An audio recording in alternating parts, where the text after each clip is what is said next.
राम राम राम सीता राम राम राम सीता राम राम राम सीता राम राम सीता राम राम राम सीता राम राम राम सीता राम राम राम सीता राम राम राम राम सीता राम राम राम सीता राम सीता राम राम राम सीता राम राम सीता राम राम सीता राम राम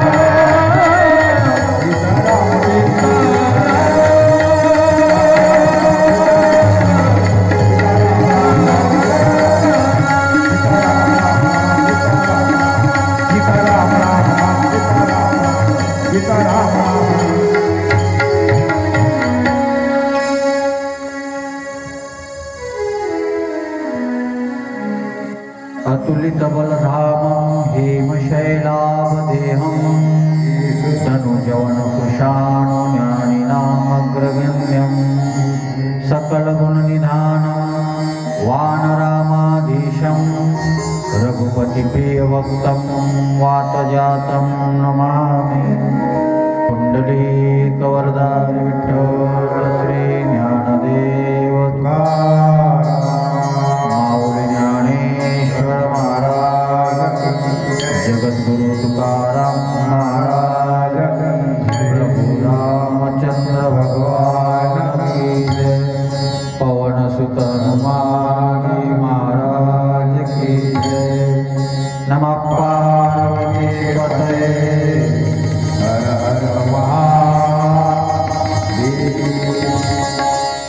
नमो सद्गुरु तुकाराम दीपा नमो सद्गुरु सच्चिदानंद रूपा नमो सद्गुरु भक्त कल्याण मूर्ति नमो सद्गुरु भास्करा पूर्ण कीर्ती जयांचे केले स्मरण होय सकळ विद्येचे अधिकरण तेची वंदू श्री चरण श्री गुरूंचे ते नमस्कारुनी आता।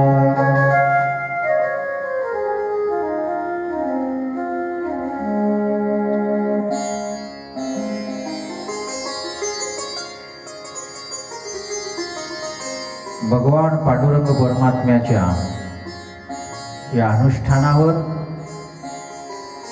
गेल्या 5 दिवसापासून माऊली महावैष्णव ज्ञानोबारायांच्या समाधी सोहळ्याच्या निमित्तानं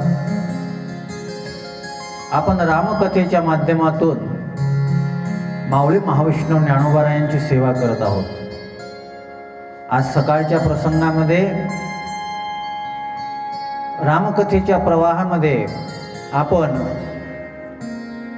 दशरथ महाराज राजदरबारामध्ये बसलेले आहे आणि राजदरबारामध्ये बसलेले असताना दशरथ महाराजांना आरशामध्ये पाहिलं आणि आरशामध्ये पाहिल्यानंतर त्यांना दिसलं श्रवण समीप भयशीत केसा मन उजरठपनो अस उपदेशा नृपजुवराजू राम कहू देऊ जीवन जन्म लाहा किनलेऊ। श्रवण समीप भयशीत केसा आणि कानाजवळचा केस पांढरा दिसला। सकाळी बोलून गेलो होतो, पुन्हा पुनरावृत्ती करतो। काही काळ झाल्यानंतर आरशामध्ये पाहिलं पाहिजे। आज आपल्या प्रत्येकाच्या जीवनामध्ये जर काही अडचणी येत असतील तर त्या अडचणीचं कारण काय आपल्या लक्षात येत नाही, आपण सोडायला तयार नाही आणि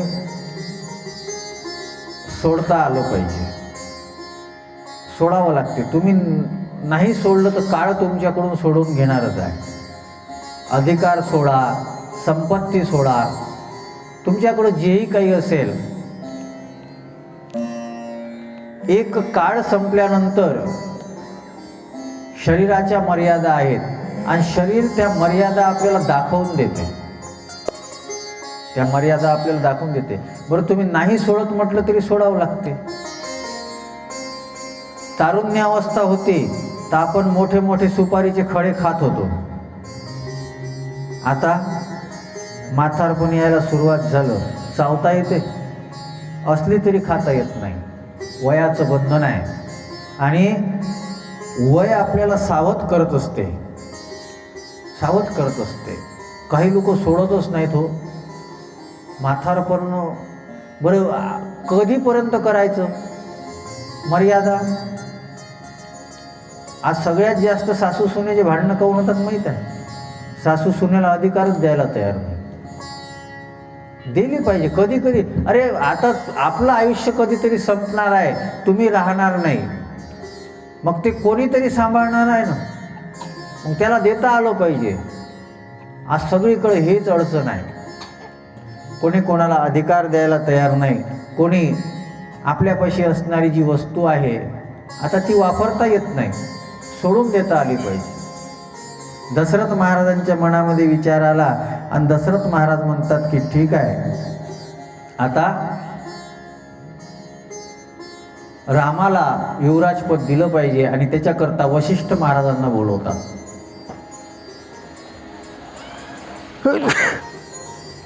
वशिष्ठ महाराज आलेले आहेत आणि दशरथ महाराज म्हणतात, महाराजजी, माझ्या मनामध्ये आता प्रवृत्तीचा विचार येत आहे आणि म्हणून माझ्या मनात अशी इच्छा आहे की रामाला राज्य द्यायचं, रामाला युवराज म्हणून घोषित करायचं, त्याचा राज्याभिषेक करायचा.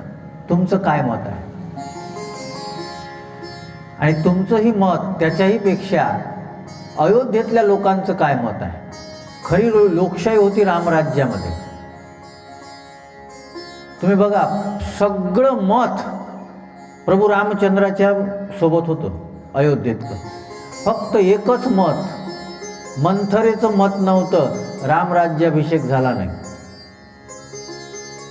आता लोकशाहीमध्ये बहुमतानं निर्णय घेतले जातात, रामराज्यामध्ये एकमतानं निर्णय घेतला जात होता.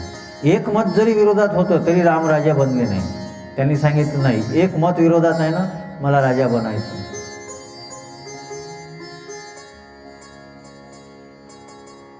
पण वशिष्ठ महाराज म्हणतात, महाराजजी, अयोध्येत रामाच्या लग्नापासून सगळ्यांच्या मनामध्ये इच्छा आहे की राम राजा बनला पाहिजे, राम राजा बनला पाहिजे. सबके ऊर अभिलाषू अस कहू मनाई महेशू, आप अचत जुगराज पद रामही देऊ नरेशू. युवराजपद रामाला दिलं पाहिजे आणि म्हणून राज्याभिषेकाचा मुहूर्त पक्का करा. आणि तेव्हा वशिष्ठ महाराज म्हणतात, महाराज, चांगली गोष्ट करण्याकरता काय मुहूर्त पाहायची गरज आहे? उद्या सकाळी राज्याभिषेक करून टाकू. आता हीच चूक झाली, सगळ्यात मोठी एक हीच चूक झाली. काही गोष्टी, चांगल्या गोष्टी करण्याकरता मुहूर्त पाहायची गरज नाही. बरेच लोक काय म्हणतात, हां आता आजपर्यंत आम्ही चुकलं आमचंवालं, आता समाधी सोहळा 11 तारखेपासून, बस समाधी सोहळ्यापासून आम्ही आता हे चालू करणार. काय गरज आहे? काळ आपल्या हातात आहे, काळ आपल्या हातात आहे. कल करे सो आज कर, आज करे सो अभी. कल करे सो आज कर, आज करे सो अभी. लगेच काही नाही, कारण आयुष्याचा नेम नाही. क्या भरोसा है इस जिंदगी का, क्या भरोसा है इस जिंदगी का, क्या भरोसा है इस जिंदगी का,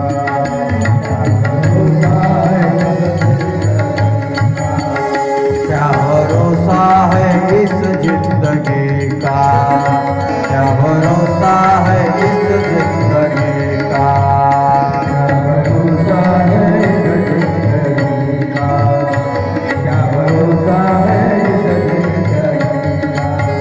साथ देती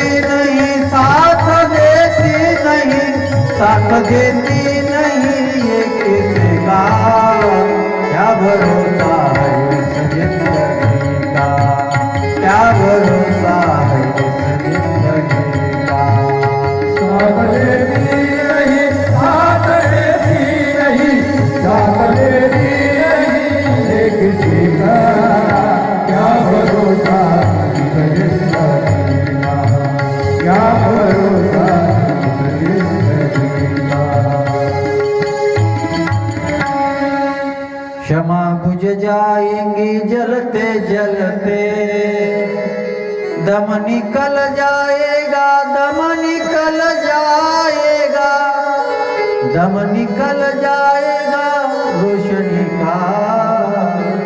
क्या भरोसा है इस जिंदगी का। आयुष्य आपल्या हातात नाही, आयुष्य आपल्या हातामध्ये नाही. उलट देवाला धन्यवाद दिले पाहिजे, जसे तुकाराम महाराजांनी दिले. बरवे झाले आजीवरी, नाही पडिलो मृत्यूचे आहारी, वाचोनी आलो येथवरी, उरले ते हरी तुम्हा समर्पण.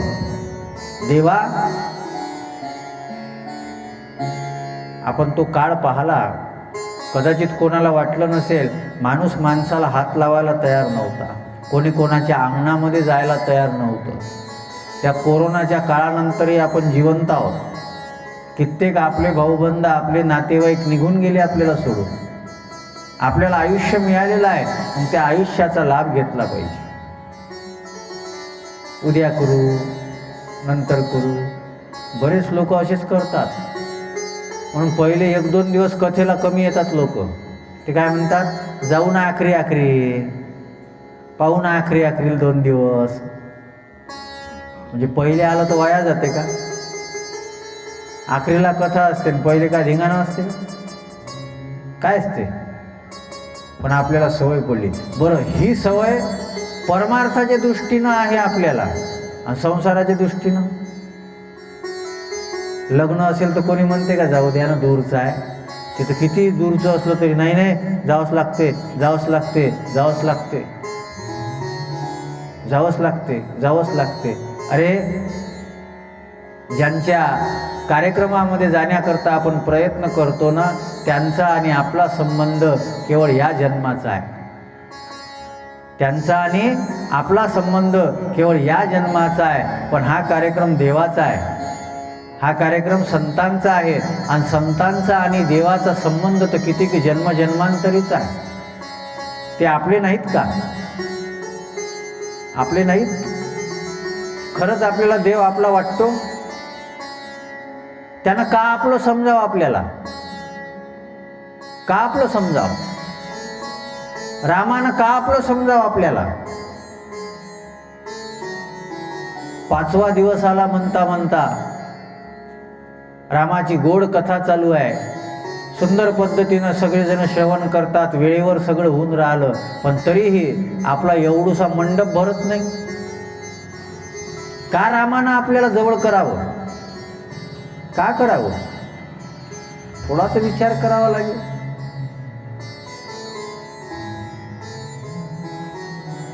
वेळ घालवू नका. वेळ आपल्या हातात नाही. आणि ही एकदा गेलेली वेळ जी आहे ना, ती पुन्हा येत नाही. ज्ञानोबारायांच्या समाधी सोहळ्याचा योग पुन्हा येणार नाही. 11 तारीख झाली आणि महाप्रसाद झाल्यानंतर हा मंडपही इथे नसेल,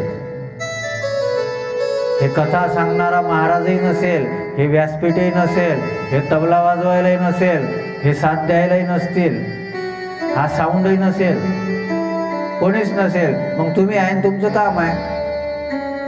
ते तर लागलेलंच आहे आपल्या मागं जन्माला. आपल्या मागं लागलेलंच आहे ना. वेळ घालवायचा नसतो. बरेच लोक गुढीपाडवा आले की संकल्प करतात, बस आजपर्यंत आमच्याकडून चूक झाली, आता व्यसन सोडून द्यायचे. का. चांगली गोष्ट करण्याकरता मुहूर्त पाहायची गरज काय. बरं, जिथं पाहायला पाहिजे तिथं पाहत नाहीत. लग्नात टाईम मुहूर्ताचा टाकतात, पण एकही लग्न टाईम वेळेवर लागत. म्हणून तर सगळे गृहस्थाश्रम बिघडत चालले, सगळे संसार बिघडत चालले, वेळेवर लागतच नाही. आणि जिथं गरज नाही तिथं मात्र आपण वेळ पाहतो. लोकांना वेळेचं मार. तसं तर आम्ही वेळेवरच आमची सवय आहे, आम्ही सहसा हे करत नाही. तसं तर आम्ही नियम करायला पाहिजे आता, का जोपर्यंत सगळे श्रोते येत नाही तोपर्यंत महाराजांना जायचंच नाही, मंडपात जायचंच नाही. पण आम्ही केलं असं. तुम्ही येता बरोबर 5 वाजेपर्यंत, हळूहळू हळूहळू हळूहळू सगळेजण येतात आरामशीर आरामशीर. आम्ही तसं करायला पाहिजे खरं तर, पण आम्ही तसं करत नाही. आम्ही आमच्या वेळेवर येतो.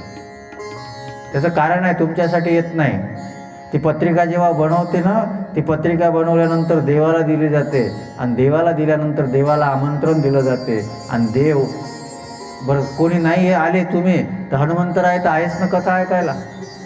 आणि त्यांना माहीत आहे 3 वाजता सुरू होते आणि 5 वाजता संपते. ते 3 वाजता येऊन बसत असतील तर मग आम्ही त्यांना बसून ठेवायचं का इथं? त्यांच्याकरता आहे, तुमच्याकरता नाही. वेळ लोक चुकीच्या ठिकाणी वेळ देतात. लोक तिथं नाही म्हणत कोणी. कधी कधी आम्हाला म्हणतात लोक, महाराज पाहा कीर्तन टाईमवर संपव जा. काहून 10 मिनिटं जास्त झाले तर काय होते? काय होते? काय त्या चित्रपटात ॲडव्हर्टाईज येते तर कोणी काही नाही म्हणत. जाहिरात येते तर मस्त पाहतात लोक. ते आवाज बंद करतील, शांत बसतील, तिथं वाट पाहतील, इथं वाट पाहत नाही. महाराजांना लेट केलं, फरक करू नये, पण झालं एखाद्या वेळेस चांगलं रंग आला, सगळा झालं, एखादं 5-10 मिनिट वेळ झाला, काय फरक पडते? काही काहीला तर असं वाटते का महाराज धरून आपटाव खाली. म्हणजे यायला 10 मिनिटं जास्त गेले तर यांना महाराज आपटायचे मागं पुढं करतील नाही काही दिवसांनी लोक. उशिरा का सोडलं? लवकर सोडायला पाहिजे होतं. वेळेला काही महत्त्व आहे का नाही? आणि बाकी गोष्टी करण्यामध्ये तिथं काही वेळेला महत्त्व नाही. आपल्याला जिथं गरज आहे तिथं आपण वेळ देत नाही. यालाच तर म्हटलेलं आहे, विषय विषयाचा आणि गोड परमार्थ लागे कडू. कडू विषय तो गोडू जीवाशी झाला. दशरथ महाराज वेळेवर सावध झाले आणि वशिष्ठ महाराजांना सांगितलं. आणि वशिष्ठ महाराज प्रभू रामचंद्रांना सांगण्याकरता गेले. आणि प्रभू रामचंद्रांच्या दरवाज्यावर दशरथ वशिष्ठ महाराज आलेले आहे. प्रभू रामचंद्रांनी दरवाजा उघडला आणि दरवाजा उघडल्याबरोबर वशिष्ठ महाराज दिसले आणि म्हणू लागले, महाराज तुम्ही आमच्याकडं का आले? तुम्ही आमचे गुरु आहात, पण हे तुमची उदारता आहे. सेवक सदन स्वामी आगमनो मंगल मूल अमंगल दमनो.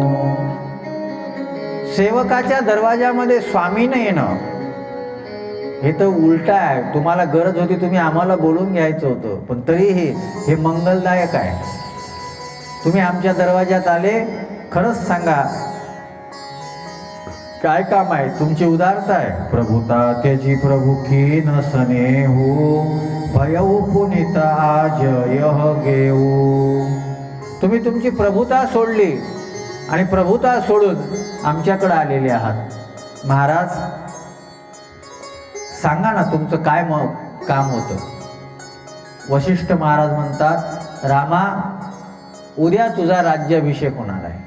युवराजपद तुला दिलं जाणार आहे आणि त्याच्याकरता काही नियमाचं पालन करावं लागेल. भूमिशयन करावं लागेल, ब्रह्मचर्य पालन करावं लागेल, सकाळी लवकर उठावं लागेल, असे सगळे नियम सांगितले आणि वशिष्ठ महाराज निघून गेले.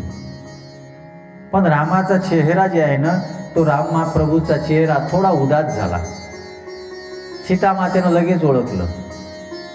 सीतामातेनं ओळखलं आणि सीतामाता म्हणते, स्वामी काय झालं? रामायणाचे अभ्यासक असं सांगतात की सीतामाता राम एकट्यात असताना रामाला काय म्हणायची माहीत आहे? करुणा निधान. हे करुणा निधान काय झालं? तुम्ही का उदास दिसता? तेव्हा प्रभू रामचंद्र म्हणतात, सीता आज एक चुकीची गोष्ट घडत आहे.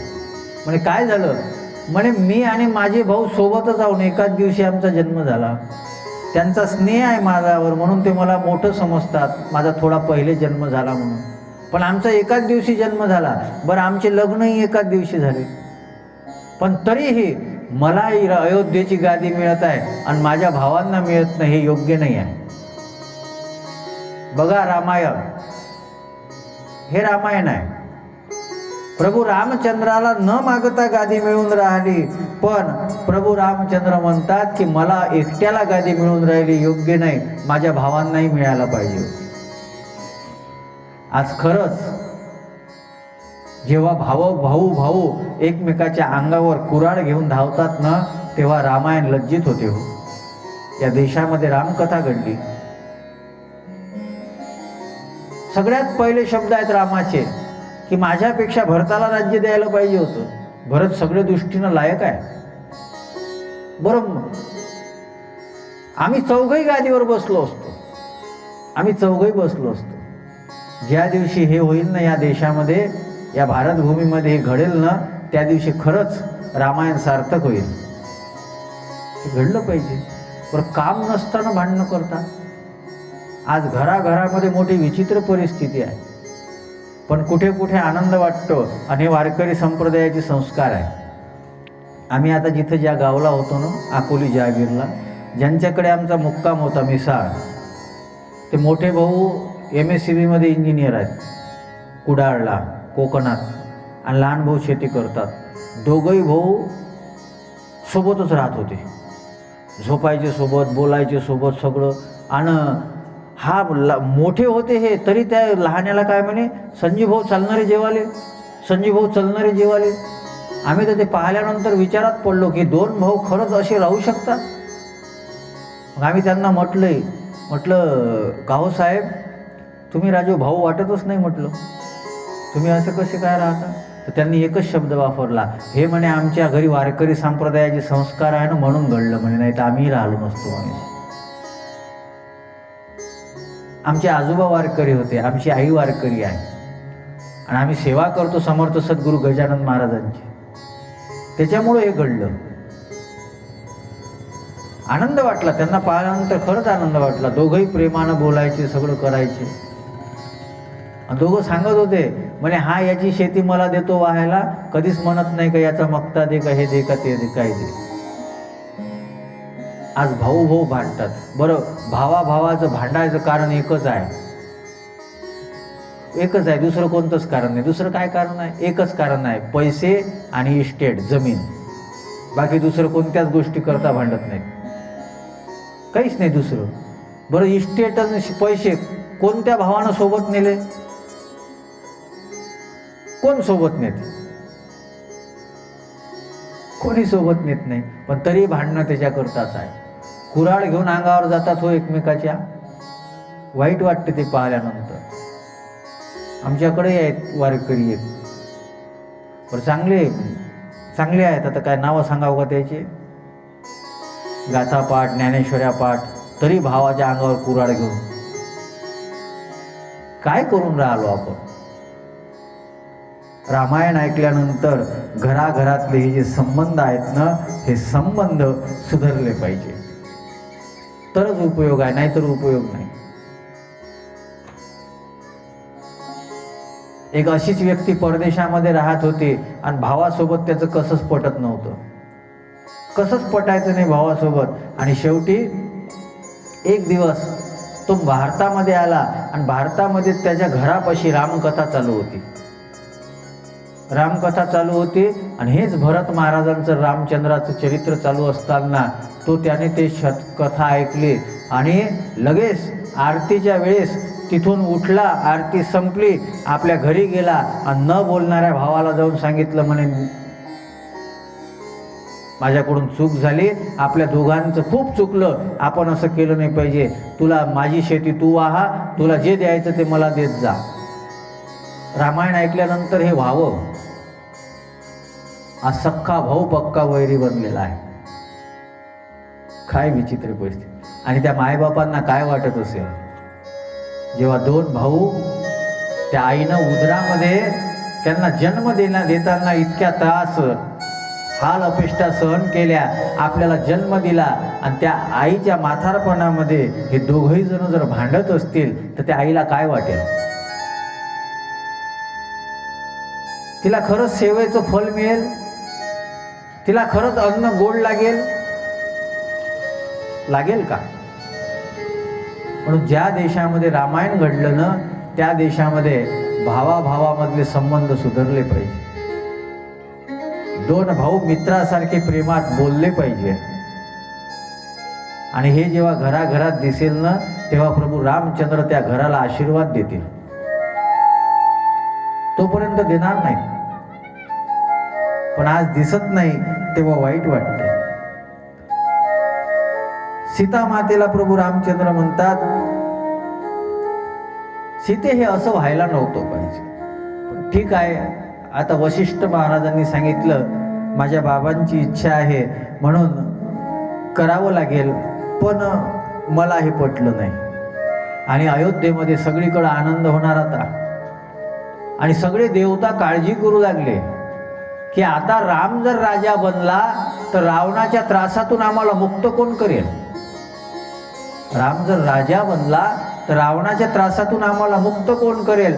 सगळे देवता सरस्वती मातेपाशी गेले आणि सरस्वती मातेला म्हणू लागले, हे सरस्वती आई, राम राजा बनणार आहे. सरस्वती म्हणते की चांगली गोष्ट आहे ना, मग काय बिघडून राहिलं.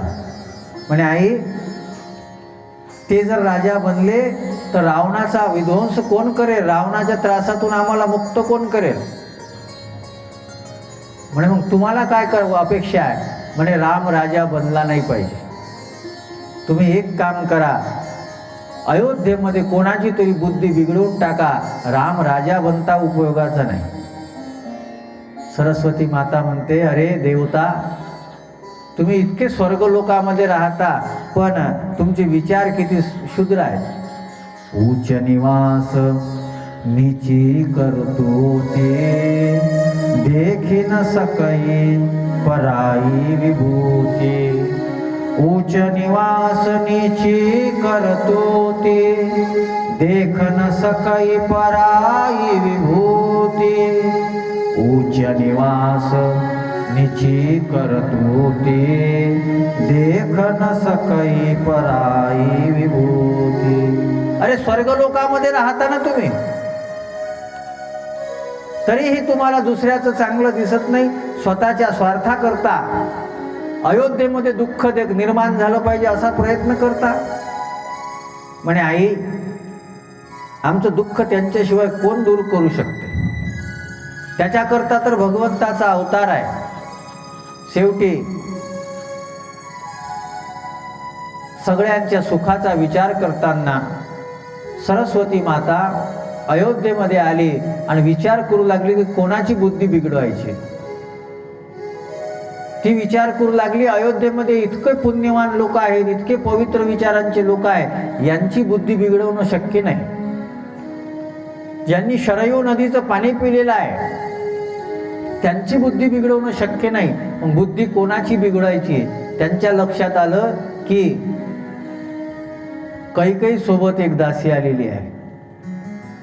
अन्नामध्ये हुंड्यामध्ये आली होती ती. पहिले राजे लोक आपल्या मुलीच्या सेवेकरता दास्याही द्यायचे, आणि मंथरा नावाची दासी आहे, तिची बुद्धी बिघडवता येते. नाम मंथरा मंदमती, चेरी कैकेयी केरी, अजसी पेटारी ताही करी, गई गिरी मिता फेरी. आणि तिची बुद्धी बिघडवली. आणि तिची बुद्धी बिघडवल्याबरोबर गोस्वामी तुलसीदास महाराज म्हणतात की ती कैकेयी मातेच्या राजप्रसादा आली आणि कैकेयी मातेच्या राजप्रसादामध्ये येऊन कैकेयी मातेला म्हणू लागली, हे कैकेयी आई, हे कैकेयी राणी,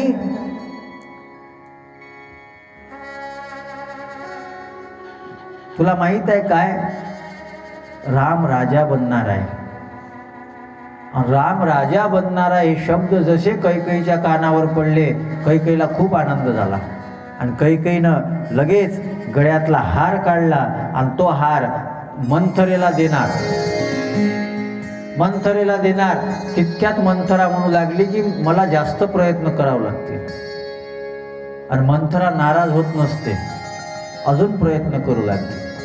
वास्तविक कैकेयीचं रामावर खूप प्रेम होतं. बरं, खूप प्रेम होतं. रामायणामध्ये, दुसऱ्या रामायणामध्ये कशी कथा आहे की कैकेयीला स्वप्न पडलं आणि स्वप्न पडल्यानंतर त्या स्वप्नामध्ये तिला घर दिसलं आणि ते घर इतकं सुंदर होतं. तिनं सांगितलं दशरथ महाराजांना. दशरथ महाराजांनी तसंच्या तसं घर बनवलं, कारण की दशरथ महाराज कैकेयीवर जास्त प्रेम करायचे. कैकेयी जरा दिसायला चांगली होती, त्याच्यामुळे जास्त प्रेम करायचे. तसंच्या तसं घर बनवलं आणि प्रभू रामचंद्राचा विवाह झाला आणि सगळेजण पाया पडण्याकरता आले. नवीन सून आहे, नवीन सून आहे तर नवीन सुनेला काहीतरी दिलं पाहिजे ना.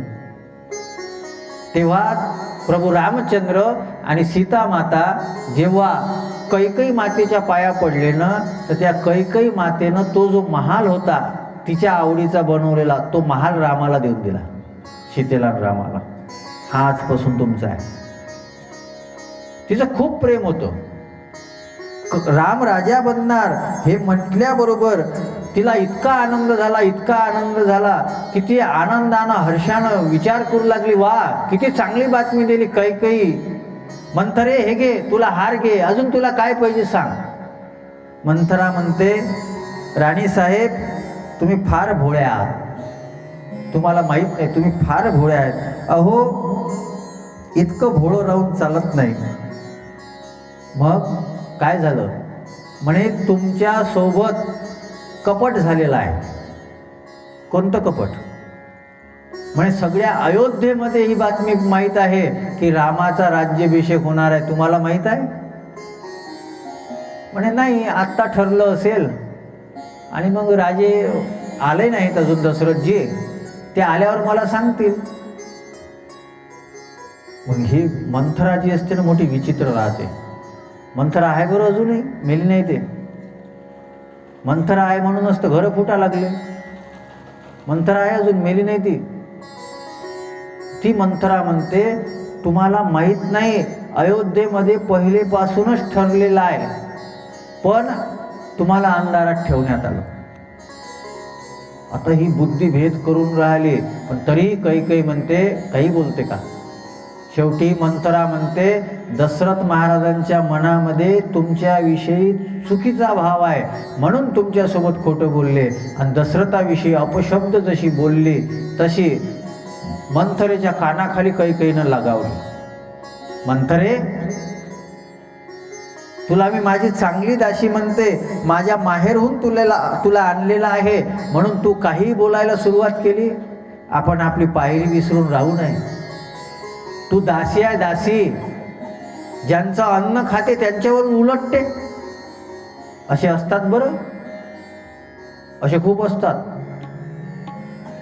हे आजकाल विश्वास का कमी होत चालला. आपल्याकडं काम करणारे जे असतात ना, तेच आपल्या उन्यावर टपलेले असतात. आता ही खात होती ना तिथं अयोध्येतलं, आता काय करेल बिचारी, ती सरस्वतीनंच बुद्धी बिघडवली तिची. दैवगती मोठी विचित्र असते, आणि ती सांगू लागली, आता ती सोंग करू लागली. म्हणे, राणी साहेब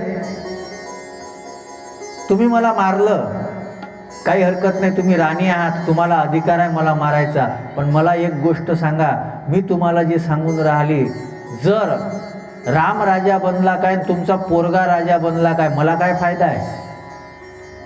मला काय फायदा आहे, मी तर दासीच राहणार आहे ना. बरं, या मंथऱ्या वृत्तीचे जे असतात ना त्यांना हे कळते, पण तरी काड्या करतातच. बरं, हिचा काय फायदा होता.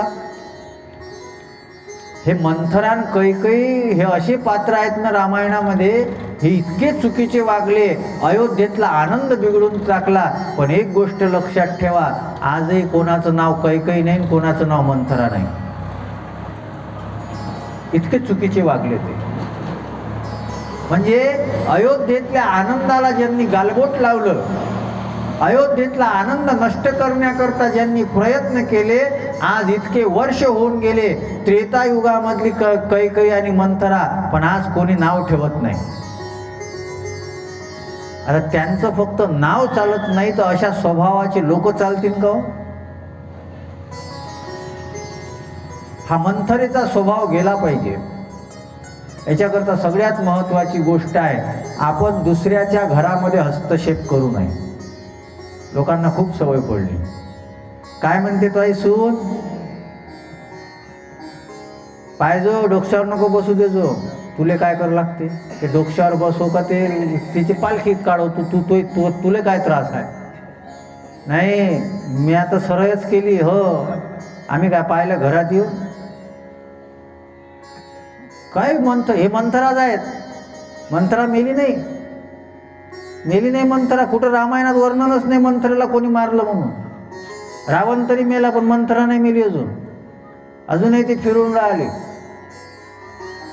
तुमच्या गावात नसेल म्हणा, तिथं होत्या अकोल्या जागीरमध्ये. आता आम्ही जेव्हा कोंडाईला जाऊ तेव्हा मग ते सांगू का सुरादेवीत होत्या म्हणून. आम्ही असंच करत असतो, आमची दुकानं असेच चालतात. सहज विनोदासाठी बोलतो बरं, पण ही मंथरा वृत्ती नसली पाहिजे. होत असतात चुका, कोणाकडून जाऊ द्या, सोडून द्या. आणि दुसऱ्याच्या संसारामध्ये हस्तक्षेप करून आपल्याला करणं काय आहे? सगळ्यात महत्त्वाची गोष्ट, काय गरज आहे आपल्याला? बऱ्याच लोकांना ही सवय असते. फार लोक पाहिले मी, विचित्र पद्धतीचे लोक आहेत. आणि ती मंथरा म्हणते काही अगं मला गरज काय आहे? राणी, मी काय राजा बनणार आहे का? मी काय राणी बनणार आहे? मी तर दासीची दासीच राहील ना. मी तर दासीच राहील तुझीवाली. मला काय फरक आहे? मला काय फायदा आहे? पण मी प्रामाणिकपणानं राहून राहिली का? कारण की मी तुझी दासी आहे आणि तुला दुःख होईल हे माझ्याकडून पाहता येत नाही. आता फक्त अयोध्येमध्ये राम आणि कौशल्या यांनाच कुशलता आहे, बाकी तुझं काही खरं नाही. आणि मला तर असं वाटते कौशल्येनंच दशरथ महाराजांना असा विचार दिला की रामाला राजा करा, म्हणजे त्या माध्यमातून तुला कमीपणा दाखवण्याची संधी कधीच सोडणार नाही कौशल्या. कारण की कौशल्याला माहीत होतं की दशरथाचं जास्त प्रेम कैकेयीवर आहे आणि ते तिला सहन झालं नसेल. आता असं काहीच नव्हतं, पण ही मंथरा जी असते ना, हे निर्माण करते. असं काहीच नव्हतं, असं कोणाच्या याच्यात नव्हतंही, पण ही मंथरा निर्माण करते. आणि माझी तुम्हालाही विनंती आहे की आपल्या घरच्या याच्यामध्ये अशा कोणी मंथरा येऊन सांगत असेल ना, त्यांच्याकडे दुर्लक्ष करा. तिला म्हणा 1 कप चहाच्या वरचं 2 कप पी, पण तोंड मुकाट्यानं बस आणि घराकडे चालली जा. 1च्या जागेवर 2 कप चहा पी. एक नको पी, एकांत पोट भरत नाही. 2 कप चहा पी. पण आमच्या घराच्या याच्यात तोंड खूप लोकांना सवय असते. हे कोण असतात? ज्यांच्या जीवनामध्ये काही कामं नसतात ना, या लोकांना हे कामं सुचतात. बस बसलेले आहेत. त्याच्या घरी काय झालं, त्याच्या घरी काय झालं हे विचारल्याशिवाय याला चटणी गोड तिखटच लागत नाही, त्याला चवच लागत नाही. ते भुसा खाल्ल्यासारखाच लागते त्याला. काय लोक आहेत, फारच लोकांना दुसऱ्याचं घेणं देणं आहे. उसके घर में क्या होगा मालूम है तुम्हें. आणि असं जीवन काय उपयोगाचं आहे? हे जीवन म्हणजे राम अयोध्येतून दूर जाणार आहे. ही शरीररूपी अयोध्या जी आहे ना, याच्यातून राम दूर जावा असं वाटत नसेल ना, मंथरेपासून सावध राहा. ती मंथरा म्हणू लागली, म्हणे आई मला काय फायदा आहे? आणि एक सगळ्यात मोठं याच्यातला सिद्धांत लक्षात ठेवा, सत्संगाचा प्रभाव फार उशिरा पडतो, कुसंगाचा प्रभाव लगेच पडतो. वेळच लागत नाही, काहीच वेळ लागत नाही. म्हणून ओव्या पाठ करण्याकरता खूप प्रयत्न करावा लागतो. शिव्या लगेच पाठ होतात. अभंग पाठ करण्याकरता फार वेळ लागतो. पिक्चरचे गाणे लगेच. कुसंगाचा प्रभाव जास्त पॉवरफुल असतो. आणि म्हणून संगती करता तर फार काळजी घेतली पाहिजे. सामान्य नाही बरं. कैकेयीच्या पोटातून भरतासारखा संत जन्माला आला. ती एका संताची, एका भक्ताची माता आहे, पण तरीही मंथरेनं तिची बुद्धी बिघडवली आणि हळूहळू बिघडवली. ऐकत नव्हती. शेवटी कैकेयी म्हणते, ए मंथरे तू काहीही बोलते, मंथरे तू काहीही बोलते. आणि शेवटी हिनं स्पर्श केला, पायावर स्पर्श केला. म्हणे आई, हे राणी, मी खोटं बोलत नाही, तुझी शपथ बघ, मी तुझ्या पायावर बसलेली आहे. आणि अशा लोकांचा स्पर्श झाला तर बुद्धी बिघडायला सुरुवात होते. म्हणून जुने महात्मे लोक होते ना, ते स्पर्श नाही करू द्यायचे. कोण कसं राहते काय मी नाही, नको, दूरच थांबावा. स्पर्श केल्यानं संस्कार येतात. आणि म्हणून तिनं स्पर्श केल्याबरोबर आता बुद्धी बिघडली आणि ती म्हणू लागली, खरंच असं झालं का गं? आणि हिला वाटलं की आता मासा आपल्या गळामध्ये सापडला. आणि मग हिनं पुन्हा अजून सुरुवात केली. आणि ज्यांना फसवायचं असते ना, दुसऱ्याचे संसार बर्बाद करायचे असतात ना, ते ताकद खूप लावतात, निराश होत नाहीत, ते निराश होत नाही. आणि ती म्हणू लागली, तू एक काम कर, काय? मी सांगते तशी कर. काही म्हणते, जर मला कौशल्याचं दासी बनावं लागत असेल ना, मी विहिरीत उडी टाकील, पण तिची दासी बनणार नाही. आणि स्त्रिया काही झालं का हेच जोर करते, एक तर राखेल अंगावर घेईन, नाही ते विहिरीत उडी टाकीन. हे रामायणापासूनच आहे. ती म्हणे मी विहिरीत उडी टाकीन. आता काळ बदलला, आता नाही राहिलं तितकं, ते घासलेटही बंद झालं, भेटतच नाही रॉकेल आता. ते बरं झालं बंद झालं ते, नाही तर कोणी बी अंगावर टाकून घेत जाय. त्यांना दोनच दिसतात, काय त्यांचं काही जमलं नाही. आणि कोणा सांगितलं तुमको बहुत तकलीफ हो रही, नाही फिर मैं कुएं में कुदी डाल दूंगी. पहिलं हे याची रामायणातच आहे. ती म्हणे मी कौशल्याची दासी बनणार नाही, विहिरीत उडी टाकेल. मंथरा म्हणते, अगं तू राणी आहे, तुला विहिरीत उडी टाकायची काहीच काम नाही. एक काम कर, काय? तुझे 2 वरदान बाकी आहेत. कोणाकडे? दशरथ महाराजांकडे. जेव्हा युद्ध झालं होतं, स्वर्गातल्या देवांचं युद्ध झालं, आणि ते युद्ध झाल्यानंतर रथाचं चाक तुटलं होतं. रथाचं चाक तुटलं तर दशरथाचा रथ गलंडणार, तितक्यात कैकेयीनं आपला हातानं ते चाक धरून ठेवलं होतं. आणि दशरथाचा रथ पडू दिला नाही. आणि तेव्हा दशरथानं सांगितलं होतं, तुला काय पाहिजे ते सांग, तुला काय पाहिजे ते सांग. तेव्हा तिनं म्हटलं होतं, मला काहीच पाहिजे नाही महाराज, काय कमी आहे मला, तुमची राणी आहे ना मी. म्हणे काय पाहिजे ते सांग. म्हणे काही नको, मला जेव्हा लागेल तेव्हा मागेल. म्हणे मग 1 मागजो नको, 2 मागशील, तुझे 2 वरदान माझ्याकडे शिल्लक आहे. आणि म्हणे ते शिल्लक आहे तर 2 वरदान माग. कोणते? 2 वरदान भूपसन थाने, मागहु आजू जुडावन छाते. 2 वरदान आहे. कोणते मागायचे? सुतही राजू, रामही वनवासू, देहू लेऊ सब सवती हुलासू. 2 वरदान माग. कोणते? सूत ही राजू, राम ही वनवासू. माझ्या पुत्राला राज्य आणि रामाला वनवास. पण पहिले वरदान मागायच्या पहिले दशरथ महाराजांना शपथ खायला लाव. भूपती राम शपथ जब करई, तव मागे हुजेही वचन न टरई. सगळ्यात पहिले दशरथाला म्हण की तुम्ही रामाची शपथ खा, रामाची शपथ खा.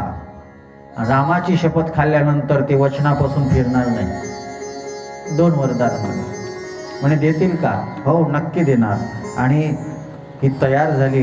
आणि तयार झाल्यानंतर सांगितलं, म्हणे असं राहू नको, आता तुझा राग दिसला पाहिजे.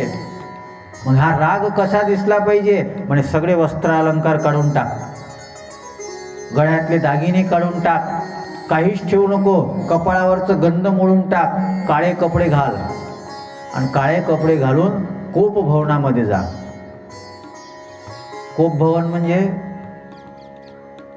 राग आल्यावर थांबायची खोली. क्रोध आला, राग आला तर ते थांबण्याची खोली, ते कोप भवन होतं. आता रामायणामध्ये वर्णन आहे. आपण बांधतो का? आपण बांधतो.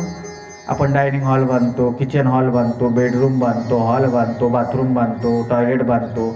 पण आपण राग आल्यावर जायची खोली करतो घरात, कोप भवन. आपल्याला गरजच नाही, कारण की आपले घरच कोप भवन झाले. आपल्याला काय गरज आहे नवीन बांधायची? आपले पूर्ण घरच कोप भवन झालेले आहेत. कोणी तुम्ही बघा, चिडचिड घरामध्ये खूप वाढली. नवीन कोप भवन बांधायची काय गरज आहे? क्रोध भवन, ज्या घरामध्ये नेहमी क्रोध असतो ना, त्या घरामध्ये बोध राहत नाही, त्या घरामध्ये देवता वास करत नाहीत.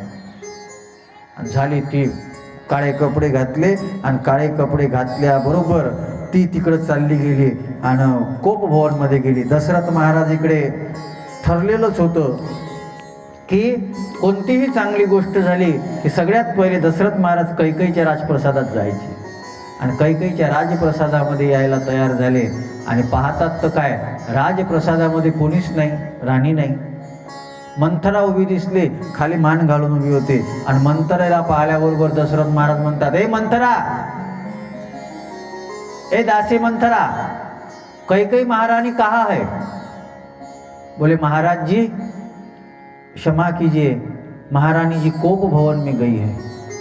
कोप भवन ऐकल्याबरोबर दशरथ महाराजांना वाईट वाटलं आणि दशरथ महाराज कोप भवनाकडे जायला निघाले आणि गोस्वामीजी महाराजांनी तिथेच प्रहार केला. कामाचा प्रताप बघा, दशरथ महाराज कैकेयीच्या पुढे अधीन होणार. आता इथं बघा, इथं फार सुंदर रामायणातले सूत्र लक्षात ठेवा. दशरथ महाराजांमध्ये कामाचा प्रभाव आहे, कैकेयीमध्ये क्रोध आहे, कैकेयीमध्ये क्रोध आहे आणि मंथरेमध्ये लोभ आहे. आता काम, क्रोध, लोभ तिन्ही एकत्र आलं, रामराज्य शक्यच नाही. तिन्ही एकत्र आलं. आणि तसंच आतमध्ये गेले. आतमध्ये ही खाली पडलेली होती. खाली पडून काळे कपडे, अंधार केलेला, आणि अंधार केलेला असताना ती पडलेली आहे. आणि दशरथ महाराज तिथं जातात. दशरथ महाराज म्हणतात, हे राणी, तुला कोणी काही बोललं का मला सांग. तुला जर कोणी काही बोललं असेल तर त्याला मी शिक्षा देईन. कौतुक देखत काम प्रतापा, ह्या कामाचा प्रताप आहे, म्हणून कोणावर जास्त आसक्त होऊ नये. मी त्याला शिक्षा करेल, तुला कोणी बोललं असेल तर सांग. कैकेयी बोलत नाही आणि कैकेयी शांत बसलेली आहे. आणि शेवटी ते म्हणतात, नेमकं काय झालं तुला सांग ना. तू जर बोलणार नाही तर मला कधी समजेल, माझ्या कसं लक्षात येईल. कैकेयी म्हणते, महाराज तुमच्या मनामध्ये कपट आहे. काय कपट आहे? म्हणे रामाला तुम्ही राज्य देऊन राहिले. म्हणे हो. तुला आनंद नाही झाला? म्हणे मी जे बोलते त्या प्रश्नाचं उत्तर द्या. रामाला तुम्ही राज्य देऊन राहिले, मला सांगितलं नाही. कित्येक महिने झाले ही चर्चा चालू आहे आणि अयोध्येमध्ये सगळ्यांना माहीत आहे, मला माहीत नाही. म्हणे तुला त्याचा राग आला का? अगं म्हणे कैकेयी, काल संध्याकाळी हे ठरलं. मी वशिष्ठ महाराजांपाशी गोष्ट काढली आणि त्यांनी सांगितलं उद्या राज्याभिषेक करायचा. म्हणून सगळ्यात पहिले तर मी कौशल्यपाशी गेलो नाही, तुझ्याच पाशी आलो. पण हिच्यावर ते कुसंगाचा प्रभाव झालेला होता. ती पतीचं ऐकत नाही. पहा आपलं आयुष्य कसं बिघडत जाते. ज्याच्याकडं आपण आपलं जीवन सोपवलेलं आहे त्याचं आपण ऐकत नाही आणि आपण दासीचं म्हणणं खरं ठरतो. दासीवर विश्वास आहे, दशरथावर विश्वास नाही. हेच आपल्या जीवनाचं दुर्दैव आहे. अरे कोणावर विश्वास ठेवावं हे तर कळावं. बरं, दासीवर विश्वास ठेवून कोणाचं बरं होते? ती स्वतः दासी आहे ना. आणि दासी जर राणीला सांगत असेल की तू काय कर, मग खरंच विचार करा ती कैकेयी किती दळभद्री आहे. तिला मंथरेला विचारावं लागते की मी काय करू. किती दळभद्री आहे ती. अगं कैकेयी, मी खरंच सांगतो असं काही झालं नाही. म्हणजे तुमच्या मनामध्ये कपट आहे, तुमच्या मनामध्ये कपट आहे. तुम्ही भेद करता, तुम्ही भेद करता. म्हणजे काय भेद करतो? म्हणजे तुमचं रामावर जास्त प्रेम आहे आणि भरतावर प्रेम नाही. अगं कैकेयी, तू हे काय बोलून राहिली? राम भरत मोई दुई आखे, माझे दोन डोळे आहेत राम आणि भरत म्हणजे, आणि तू काय बोलून राहिली? अगं रामावर सगळ्यांचा स्नेह आहे. थोडंसं काळाच्या दृष्टीने राम मोठा आहे. सगळ्यांच्या अयोध्येवासियांच्या मनामध्ये इच्छा होती म्हणून आपण रामाला राजा करून राहिलो. आणि तू हे काय बोलते? तुला कळत नाही का? म्हणे नाही, तुमच्या मनामध्ये भेद आहे. म्हणे कैकेयी, तू चुकीचं बोलून राहिली, तुझा गैरसमज झाला. म्हणे नाही, तुमच्या मनामध्ये कपट भाव आहे, तुम्ही भेद केला. अगं काही तसं काहीच नाही. सांग तुला काय पाहिजे. म्हणे एक काम करा, काय, रामाची शपथ खा. कारण की तुम्ही नेहमी म्हणता पण कधीच देत नाही. दशरथ म्हणतात, अगं सगळं तुझंच आहे ना, तुला काय द्यायचं आहे, तू राणी आहे ना. म्हणे नाही, 2 वरदान माझी बाकी आहे, ते स्वर्गातल्या युद्धातले. काय पाहिजे. म्हणे 2च गोष्टी पाहिजे. काय. 14 बरस राम वनवासू. पहिले शब्द काढला, 14 वर्ष रामाला वनवास आणि भरताला राज्य. हे शब्द ऐकल्याबरोबर दशरथ महाराज हातपाय ढिल्ले पडले की काल ज्या रामाच्या राज्याभिषेकाची तयारी केली, आज त्याच रामाला वनवासाची चर्चा. आणि कोण. माझी आवडती प्रिय राणीच याच्याकरता मागणी करून राहिली. कसं होईल. तिकून आहे रे दादा रस्ता रे.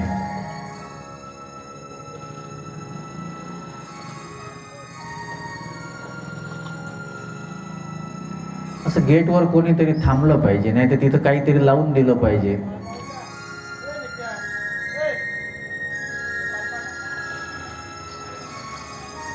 श्रीराम जय राम जय जय राम. श्रीराम जय राम जय जय राम. श्रीराम जय राम जय जय राम.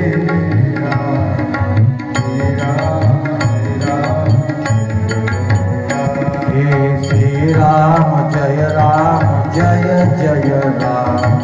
श्रीराम जय राम जय जय राम. श्रीराम जय राम जय जय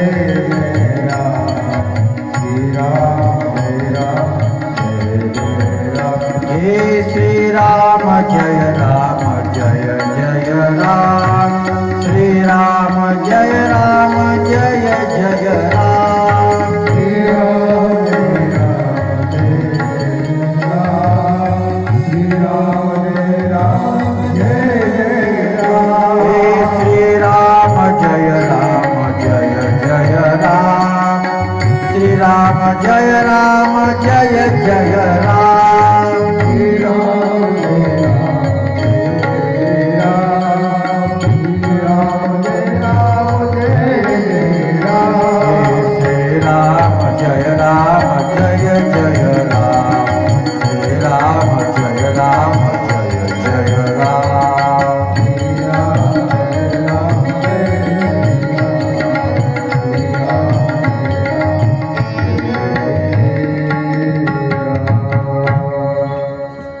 काही म्हणते तुम्ही द्यायचं असं बोलता, पण तुम्ही दिलं नाही अजून.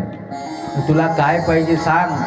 अगं आमच्या कुळाची रीत आहे, आमच्या कुळाची परंपरा आहे. कोणती परंपरा आहे. हे रघुकुल रीत सदा चली आई.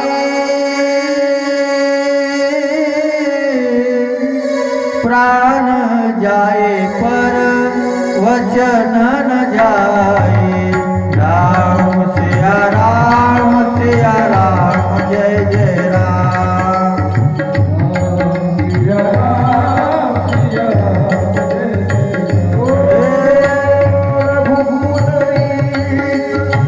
सदा चले आई. प्राण जाए पर वचन न जाए. राम सिया राम जय जय राम. सिया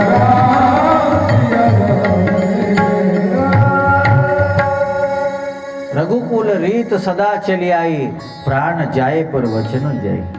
अगं काही आमच्या कुळामध्ये माझे वंशज झाले हरिश्चंद्र, त्यांनी स्वप्नामध्ये दिलेला शब्द खरा केला. आमची परंपरा आहे, आम्ही असं करत नाही.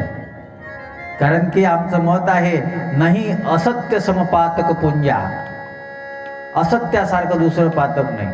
म्हणून हे काही सांग तुला काय पाहिजे. सुनहु प्राण प्रिय भावन जे का. देहू एक भरत ये टीका. एक वर द्या, कोणता? भरताला टीका, भरताचा राज्याभिषेक करा.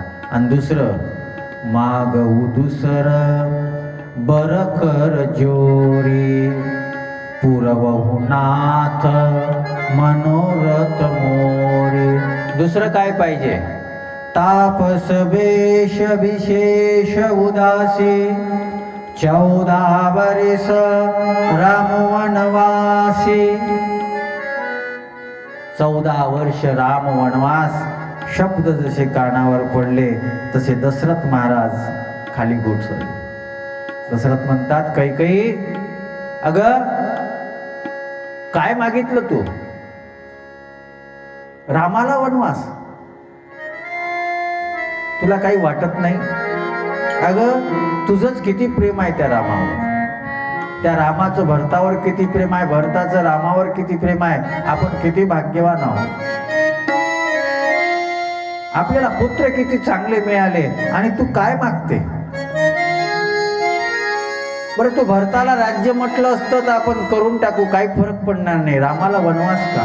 म्हणे नाही, रामाला वनवास लागेल 14 वर्ष, तेही तापस वेश, वल्कल घालावे लागतील आणि वनवासामध्ये जावं. दशरथ महाराज विचार करू लागले, खूप बोलू लागले, खूप बोलू लागले, पण ऐकत नाही. बघा हे का घडून राहिलं? कारण की भरत महाराज अयोध्येमध्ये नाही. जेव्हा रामाचा राज्याभिषेक करायचा विचार ठरला तेव्हा भरत महाराज अयोध्येमध्ये नाही. आणि जे कार्य करत असताना संत आणि भक्त नसतात त्यांना विसरलं जाते ना, ते कार्य सफल होत नाही. भरत महाराज नाहीत अयोध्येमध्ये. शत्रुघ्न आणि भरत त्यांच्या आजोबाकडे गेलेले आहेत कैकेयी देशामध्ये. खूप समजावण्याचा प्रयत्न करतात, ऐकत नाही कैकेयी.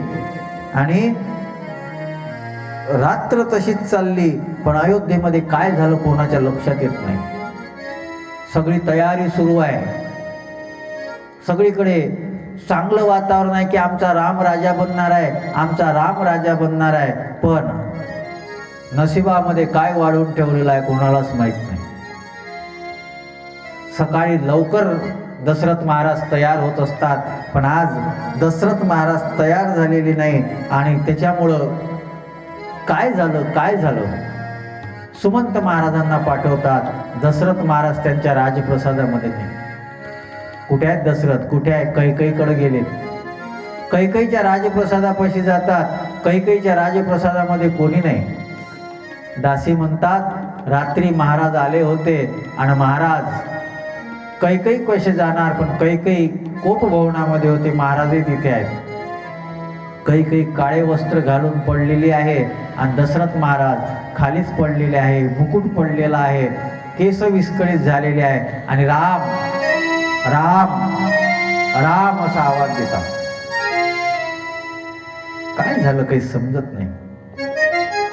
सुमंत महाराज म्हणतात, महाराजजी काय झालेलं आहे? त्या सुमंत महाराजांना दशरथ महाराज म्हणतात, सुमंता, अरे या कैकेयीनं घात केला, या कैकेयीनं आपला आनंद बिघडवून टाकला. म्हणे महाराज काय झालं? म्हणे ही रामाला वनवास मागते. सांग सुमंता, माझ्या रामाला मी वनवासात पाठवू करे?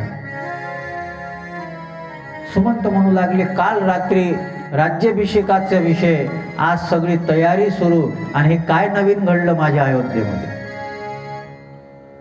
सुमंत महाराज तिथून निघाले आणि सुमंत महाराजांना माहित आहे आता रामाला सांगितलं पाहिजे. सुमंत महाराज प्रभू रामचंद्राच्या राजप्रसादापाशी जातात आणि सीता माता दरवाजा उघडते आणि सीता माता सुमंत महाराजांना चरण स्पर्श करते. रामायण फार गोड आहे, फार गोड आहे रामायण. सुमंत महाराज राजदरबारामध्ये आहेत, प्रधान आहेत, सेवक आहेत दशरथ महाराजांचे. पण सीता माता म्हणते आमच्या वडिलाच्या वयाचे आहे, दर्शन घेतलं पाहिजे, चरण स्पर्श करते. बाबा काका तुमचं कसं काय येणं झालं? म्हणे सीताजी रघुनाथ कहाँ पर है? आणि राम येतात. म्हणे काका काय झालं? म्हणे महाराज लवकर चला. काय? दशरथ महाराजांची प्रकृती थोडी बिघडली आहे, चला लवकर. आणि प्रभू रामचंद्र तसेच निघाले आणि त्या कैकईच्या कोपभवनापाशी आलेले आहे आणि आवाज देतात, बाबा काय झालं? बाबा काय झालं? दशरथ महाराजांनी पाहिलं आणि दशरथ महाराजांनी रामाला पाहिल्याबरोबर दशरथ महाराजांना थोडं बरं वाटलं. पहिले कैकईला पाहत होते, कामदर्शनमुळे तब्येत बिघडले आणि रामदर्शन झालं, थोडं बरं वाटायला सुरुवात झाली. बोलत नाहीत काही, रामा रामा. दशरथ महाराज बोलत नाही म्हणून प्रभू रामचंद्र कैकईला विचारतात. म्हणे आई बाबांना काय झालं? बाबांना काय झालं सांग नाही. कैकईनं सांगितलं. म्हणे रामा मी भरतासाठी राज्य मागितलं. भरतासाठी राज्य म्हटल्याबरोबर खूप आनंद झाला प्रभू रामचंद्राला. आणि प्रभू रामचंद्र म्हणतात, देवानं माझं ऐकलं, अस्तित्वानं माझं ऐकलं. मी कालच सीतेला म्हटलं होतं की मला राज्य नाही भेटायला पाहिजे, राज्य माझ्या भावाला भेटायला पाहिजे. म्हणे बाबा त्याच्यामध्ये काय मोठी गोष्ट आहे? भरत आपलाच आहे, भरताला राज्य देऊन द्या. म्हणे मग याचा काय विचार करायची गरज आहे? म्हणे आई बाबांनी मला सांगितलं म्हणून त्यांना वाईट वाटत असेल, पण काळजी करू नको, आपण भरताला आणू आणि भरताचा राज्याभिषेक करू. कैकई म्हणते, रामा मी दुसरंही मागितलं. म्हणे काय मागितलं? तुला 14 वर्षापर्यंत वनवासात जावं लागेल. म्हणे आई मी तयार आहे जायला. दशरथ म्हणतात, रामा अरे तिचं ऐकू नको, काही वनवासाला वगैरे जायची गरज नाही. म्हणे नाही बाबा, तुम्ही शब्द दिला होता ना, तुम्ही वर दिलेले होते ना, आणि आपल्या बापाचं म्हणणं पूर्ण करणं हे मुलाचं काम असते. तुम्ही जी काही पद्धत पाळलेली आहे, आपल्या रघुकुलाची पद्धत आहे. आम्हाला रात्री झोपत असताना ह्याच चौपाया सांगितल्या जात होत्या. आम्हाला झोपत असताना हीच हरिश्चंद्र महाराजांची कथा सांगितली जात होती. आपल्या कुळाची परंपरा चालवणं हे माझं कर्तव्य आहे. काळजी करू नका, मी वनवासाला जाण्याकरता तयार आहे. रामाला आनंद झाला. राम म्हणते, आई तू माझी जननी आहे, तू माझी जननी आहे, मी तयार आहे, काळजी करू नको. बाबांना थोडं कष्ट वाटत असेल पण मी तयार आहे. आणि कैकई माता सांगितल्यावर प्रभू रामचंद्र परत निघाले आणि आता वनवासाला जायची तयारी करू लागले. काही ऋषीपत्न्या होत्या, त्या ऋषीपत्न्या आल्या आणि कैकईला समजून सांगतात, कैकई तू असं करू नको, कैकई तू असं करू नको, चूक आहे तुझे. अगं तू स्वतःच्या हातानं स्वतःचं जीवन उद्ध्वस्त करत आहे. आम्ही तुला सांगतो याच्यामुळे तुला सुख होणार नाही. काही ऐकत नाही. शेवटी ऋषीपत्न्या म्हणतात, तुला वैधव्य प्राप्त होईल. काय भेटलं बघा बरं कैकईला. स्वतःच्या पोरानं संबंध तोडून टाकले आणि ज्यांच्या आधारावर ती जीवन जगत होती ते वैकुंठाला निघून गेले. दशरथ महाराज. ही सत्ता आणि संपत्तीची हाव जी असते ना, ते जीवनामध्ये कोणालाच आनंद देत नाही, सुख देत नाही.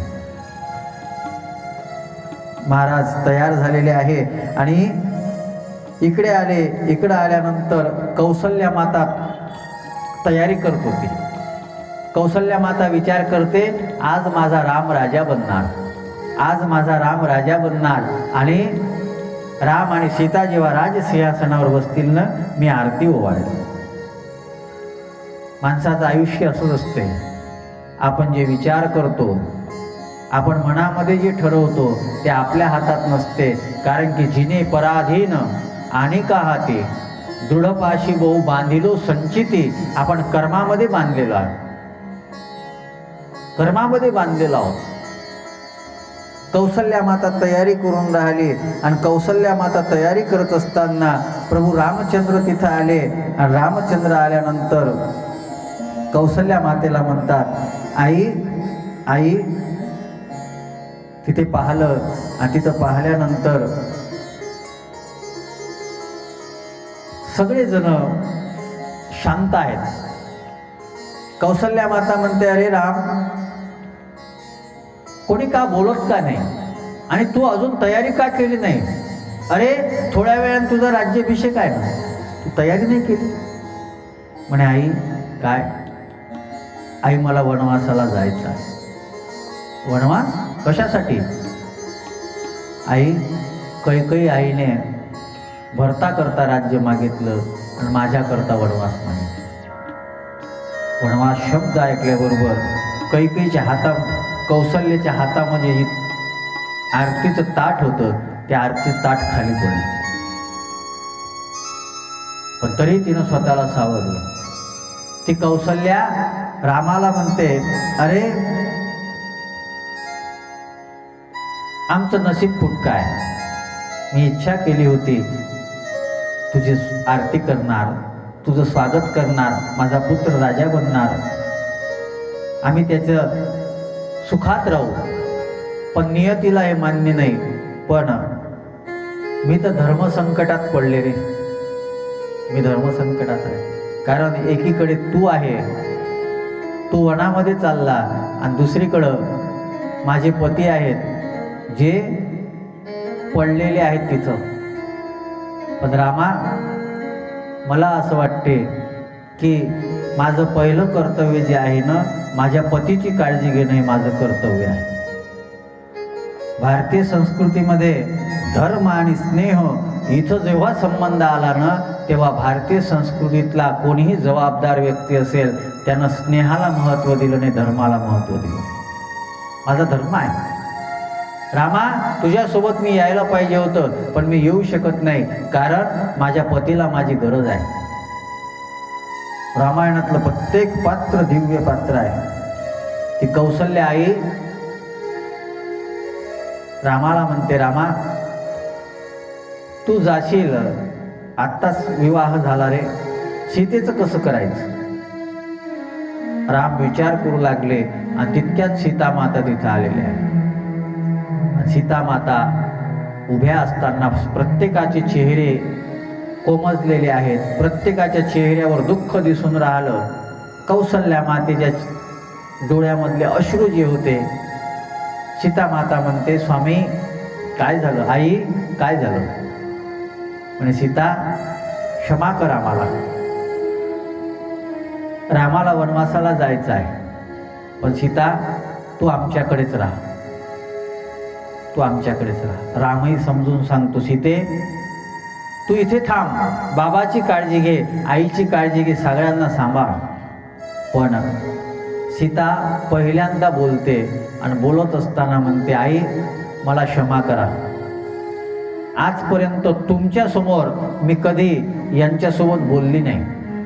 रामायण मर्यादेचं शास्त्र आहे, मी कधी बोलली नाही, पण आज मला बोलावं लागेल. आई तुम्ही सांगितलं ना की रामा मला तुझ्यासोबत यायची इच्छा आहे, पण माझा धर्म आहे माझ्या पतीची सेवा करणं. मग आई मला सांगा, माझा धर्म कोणता आहे? माझा धर्म कोणता आहे? माझ्या पतीची सेवा कोण करेल वनामध्ये? आणि जिथं माझे पती जातील तिथं मला गेलं पाहिजे. रामजी म्हणतात, सीते वनामध्ये इतकं सोपं नाही. अगं तू राजकन्या आहेत, जनकपुरीमध्ये राहिलेली आहे, इथं अयोध्येची राजी वधू होती तू, वनामध्ये फार हालअपेष्ट असतात. सीता म्हणते, स्वामी मी तुमच्यासोबत जास्त बोलणार नाही, पण जर तुम्ही मला नेलं नाही ना, तर तुम्ही 14 वर्षांनी परत आल्यानंतर मी राहील किंवा नाही मला सांगता येत नाही. तुमच्या वियोगामध्ये माझं शरीर टिकेल की नाही मला सांगता येत. शेवटी प्रभू रामचंद्र तयार होतात आणि सीता मातेलाही न्यायला तयार होतात. आता काय करायचं? तर लक्ष्मण महाराज आले आणि लक्ष्मण महाराज आल्यानंतर सुमित्रा मातेच्या राजप्रसादात गेले. सगळ्या अयोध्येमध्ये बातमी पसरायला सुरुवात झाली आणि सुमित्रा माता म्हणते ती तयारी करत होती. इकडं लक्ष्मण महाराज म्हणतात रामाला, दादा मी सुद्धा तुझ्यासोबत येणार, मी सुद्धा तुझ्यासोबत येणार. काय गरज होती हो? काय गरज आहे? मी तुझ्यासोबत येणार. कोणाला वनवास होता? लक्ष्मणाला जायची काय गरज आहे? किती दिव्य बंधू प्रेम आहे महाभारत रामायणामध्ये. दादा मला यायचं. प्रभू रामचंद्र म्हणतात, लक्ष्मणा तुझी जबाबदारी सुमित्रा आईची आहे, आणि सुमित्रा आईनं जर म्हटलं तर मी तुला येऊ देईन. लक्ष्मण महाराज सुमित्रेपाशी गेले, आणि सुमित्रेपाशी गेल्यानंतर सुमित्रेला म्हणतात, आई त्या कैकईमुळं आपल्या अयोध्येतला आनंद दूर जाणार आहे. का रे, काय झालं? म्हणे रामाला वनवास आहे. आणि आई मी तुझी आज्ञा घेण्याकरता आली. काय आज्ञा? म्हणे मलाही वनास जायचं आहे, तू आज्ञा दे. ती म्हणे तू मूर्ख आहे का? मी तुझी आई नाही आहे, दशरथ तुझे बाप नाही आहे, तुझा बाप राम आहे आणि तुझी आई सीता आहे. जिथं तुझे आई आणि बाप चालले तिथं जाणं तुझं काम आहे. मला विचारायचं काय गरज आहे? सुमित्रा माता, गरज नाही इथे विचारायची. अरे मला तर वाटते तुझ्यासाठीच वनवास आहे. तुला इथे पाहिजे तशी सेवेची संधी मिळत नव्हती, वनवासामध्ये तू एकटा राहशील. आणि मी तर म्हणते सेवा करत असताना कदाचित चुकीचा विचार येऊ शकतो, सेवा कमी होऊ शकते. म्हणे आई चुकीचा विचार कधी येईल? रजोगुण वाढला तर चुकीचा विचार येईल ना. तर मी आजच शपथ घेतो, मी अन्न ग्रहण करणार नाही, मी कंदमुळं आणि फळं खाईल. म्हणे ठीक आहे, जागृतीमध्ये नाही आला, स्वप्नामध्ये आला तर? म्हणे आई आजच शपथ घेतो, 14 वर्षापर्यंत झोपणारही नाही, पण त्यांच्याविषयी मनामध्ये कुभाव येऊ देणार नाही. लक्ष्मण महाराजही जाण्याकरता तयार झालेले आहे. आणि प्रभू रामचंद्र, सीता माता आणि लक्ष्मण महाराज पुन्हा दशरथ महाराजांच्या जवळ येतात. दशरथ पडलेले आहे, वशिष्ठ महाराजही तिथं आलेले आहे. आणि वशिष्ठ महाराज आल्यानंतर कैकेयी म्हणते, महाराज मी वरदान मागितलं होतं की यांना उदास वेशामध्ये म्हणजे वल्कल धारण करून वनवासाला जायचं आहे. तेव्हा प्रभू रामचंद्राने आपल्या अंगावरचे राजवस्त्र काढायला सुरुवात केली. बघा आयुष्य कसं आहे. इतकं तर दुःख नाही नसेल ना आपल्या जीवनामध्ये. बरेच लोक काय करतात, जीवनामध्ये दुःख आलं म्हणून परमार्थ सोडून देतात, मंदिरात जाणं सोडून देतात. पण तुम्ही विचार करा, राम परब्रह्म आहे. रात्री झोपत असताना राज्याभिषेक आणि सकाळी उठल्याबरोबर आपला बाप खाली पडलेला आहे आणि आपल्याला वनवासाला जायचं आहे. या प्रसंगाला राम धीरानं सामोरं जातात. परमार्थ हे शिकवते. आपल्या जीवनामध्ये रामायणामध्ये जितकं दुःख आहे तितकं दुःख आपल्या जीवनामध्ये आहे. मला तर कधी कधी हे चरित्र वाचल्यावर विचार पडतात की हे लोक कशाचे बनलेले असते, कशाचे बनलेले असतील हे लोक. त्या हरिश्चंद्र आणि ताराराणीचं चरित्र आहे. ते हरिश्चंद्र महाराज स्वप्नामध्ये दिलेले जे शब्द होते ते खरे करण्याकरता राज्य सोडून देतात आणि एका स्मशानामध्ये काम करतात. स्मशानामध्ये काम करत असताना एक दिवस त्यांची पत्नी जी डोंबाघरी काम करत होती, मुलगा वारला, एकुलता एक मुलगा वारला. त्या मुलाला घेऊन ती पत्नी स्मशानामध्ये येते. हरिश्चंद्र महाराज ओळखू येत नाही आणि पत्नीपाशी त्याचा अंत्यसंस्कार करण्याकरता काहीच नाही. आणि हरिश्चंद्रांवर त्या स्मशानाची जबाबदारी होती का त्याचं काहीतरी मोजकं भाडं घ्यायचं आणि स्वतःकरता खिचडी घ्यायची. तेव्हा हरिश्चंद्र महाराज म्हणाले, हे तारा, मी तुझा माझा संबंध होता ना तर मी खिचडी घेणार नाही तुझ्याकडून, पण या स्मशानाकरता जे काही द्यावं लागते ते तुला द्यावंच लागेल. स्वतःचं एकुलतं एक पोरग समोर मेलेलं आहे, पण तरीही आपल्या कर्तव्यापासून दूर जाण्याचा विचार करत नाही. भारतीय संस्कृती आहे म्हणून आजही त्यांच्या कथा आपण ऐकतो. फार दुःख आहे, रामायणामध्ये फार दुःख आहे, फार वेदना आहे. रामायण आपल्याला शिकवते की बाबा जीवनामध्ये दुःखाचे प्रसंग नक्की येतील, त्याला धाडसानं सामोरं गेलं पाहिजे. वलकल घालायची आहे, वडाच्या झाडाचा चीक आणला आणि जटा बांधल्या, कारण की केस विसरायची नाही, उदासी वेसामध्ये राहायचं आहे. पायामधल्या खडावा काढल्या, भगवेवाले कपडे परिधान केले, अंगावरचे दागिने काढले, गळ्यामध्ये माळा घातलेले आहे. राम आणि लक्ष्मणाने तो वेश सादर घेतला आणि कैकेयी माता समोर शब्द काढते, सीतेलाही कपडे द्या. तेव्हा वशिष्ठ महाराज म्हणतात, कैकेयी तुला लाज वाटायला पाहिजे, पुत्रवधू आहे ती आणि तिचे वस्त्र तू काढायला लावते. मी आतापर्यंत शांत बसलो, आता बसणार नाही, तिचे वस्त्र काढायचे नाही. सीता माताच म्हणाली, मी राजवस्त्रात राहणार नाही. तिने साधे वस्त्र घेतले, वलकल नाही घातले, साधे वस्त्र घेतले आणि सीता माता आणि जायला निघाले आणि दशरथ महाराजांच्या समोर येतात.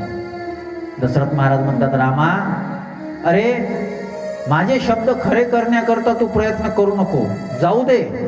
माझे शब्द खोटे ठरले तर काय फरक पडेल?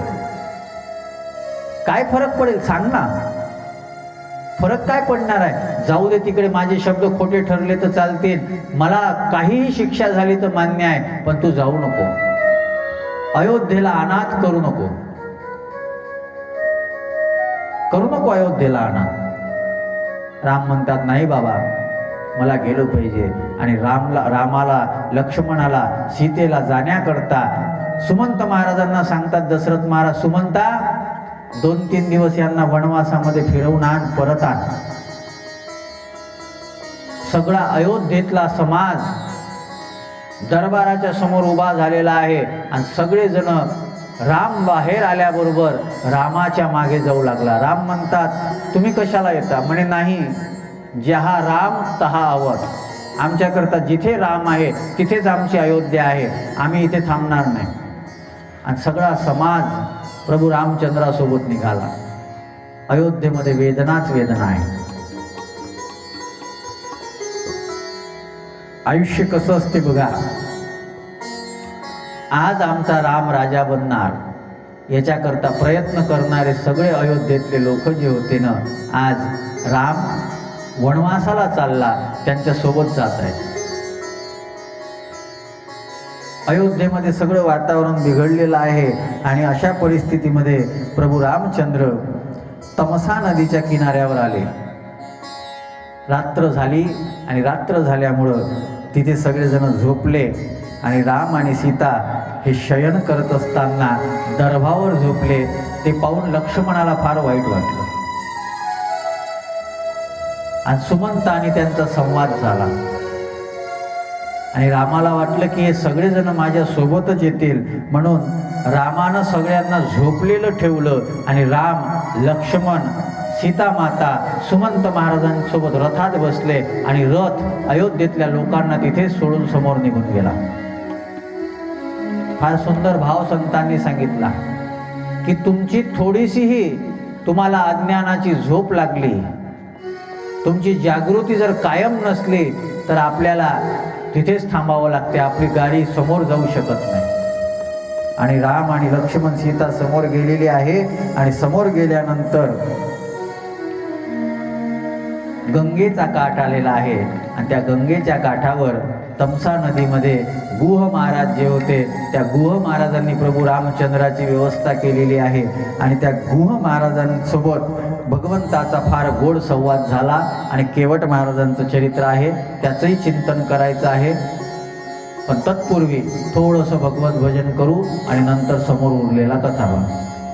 मधुर मधुर नाम सीताराम सीताराम, हे मधुर मधुर नाम सीताराम सीताराम, सीताराम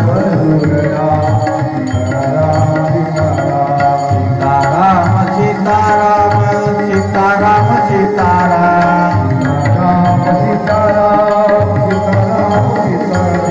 सीताराम सीताराम सीताराम सीताराम सीताराम सीताराम सीताराम मधुर मधुर नाम सीताराम सीताराम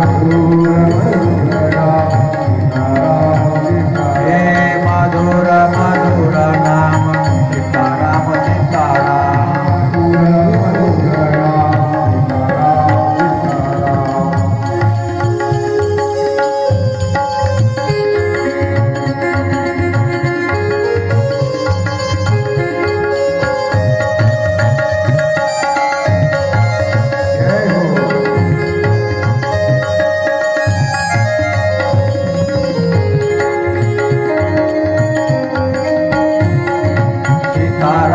सीताराम सीताराम सीताराम सीताराम हे सीताराम सीताराम सीताराम सीताराम हे मधुर मधुर नाम सीताराम सीताराम हे मधुर मधुर नाम सीताराम सीताराम हे मधुर मधुर नाम सीताराम सीताराम हे मधुर मधुर नाम सीताराम सीताराम हे मधुर मधुर नाम सीताराम सीताराम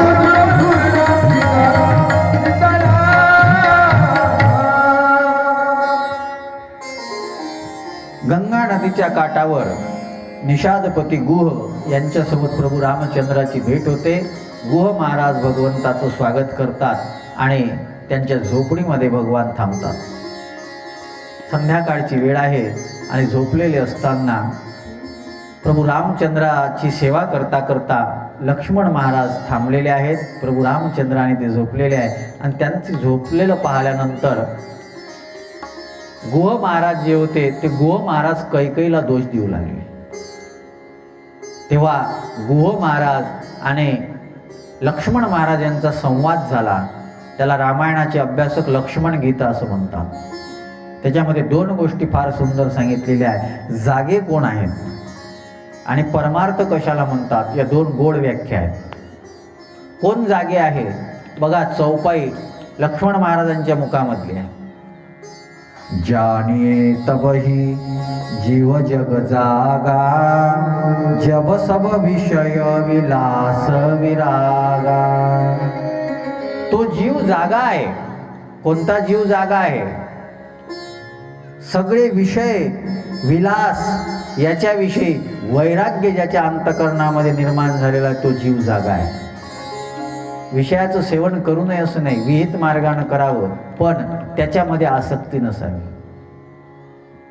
आसक्ती नसावी. त्याचं जीवन फार सोपं होते.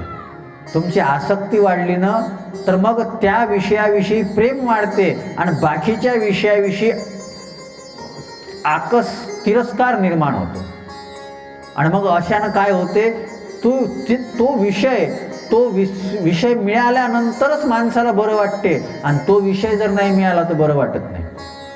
म्हणून तुम्ही सगळ्या साधू संतांचं जीवन बघा, कोणत्या गोष्टीची अपेक्षा नाही आहे. निंदा केली काही वाटत नाही, स्तुती केली काही वाटत नाही. तुल्य निंदास्तुर्मौनी संतुष्ट येन किंचित, अनपेक्ष सुचिरदक्ष उदासीनो गतन्व्यथ. फार सुंदर आहे. अनपेक्ष, कशाचीच अपेक्षा नाही. ते विषय ज्यांना विषय आणि विलास याच्याविषयी वैराग्य निर्माण होतो ते जागलेले आहे. आणि परमार्थ कशाला म्हणतात? फार गोड व्याख्या.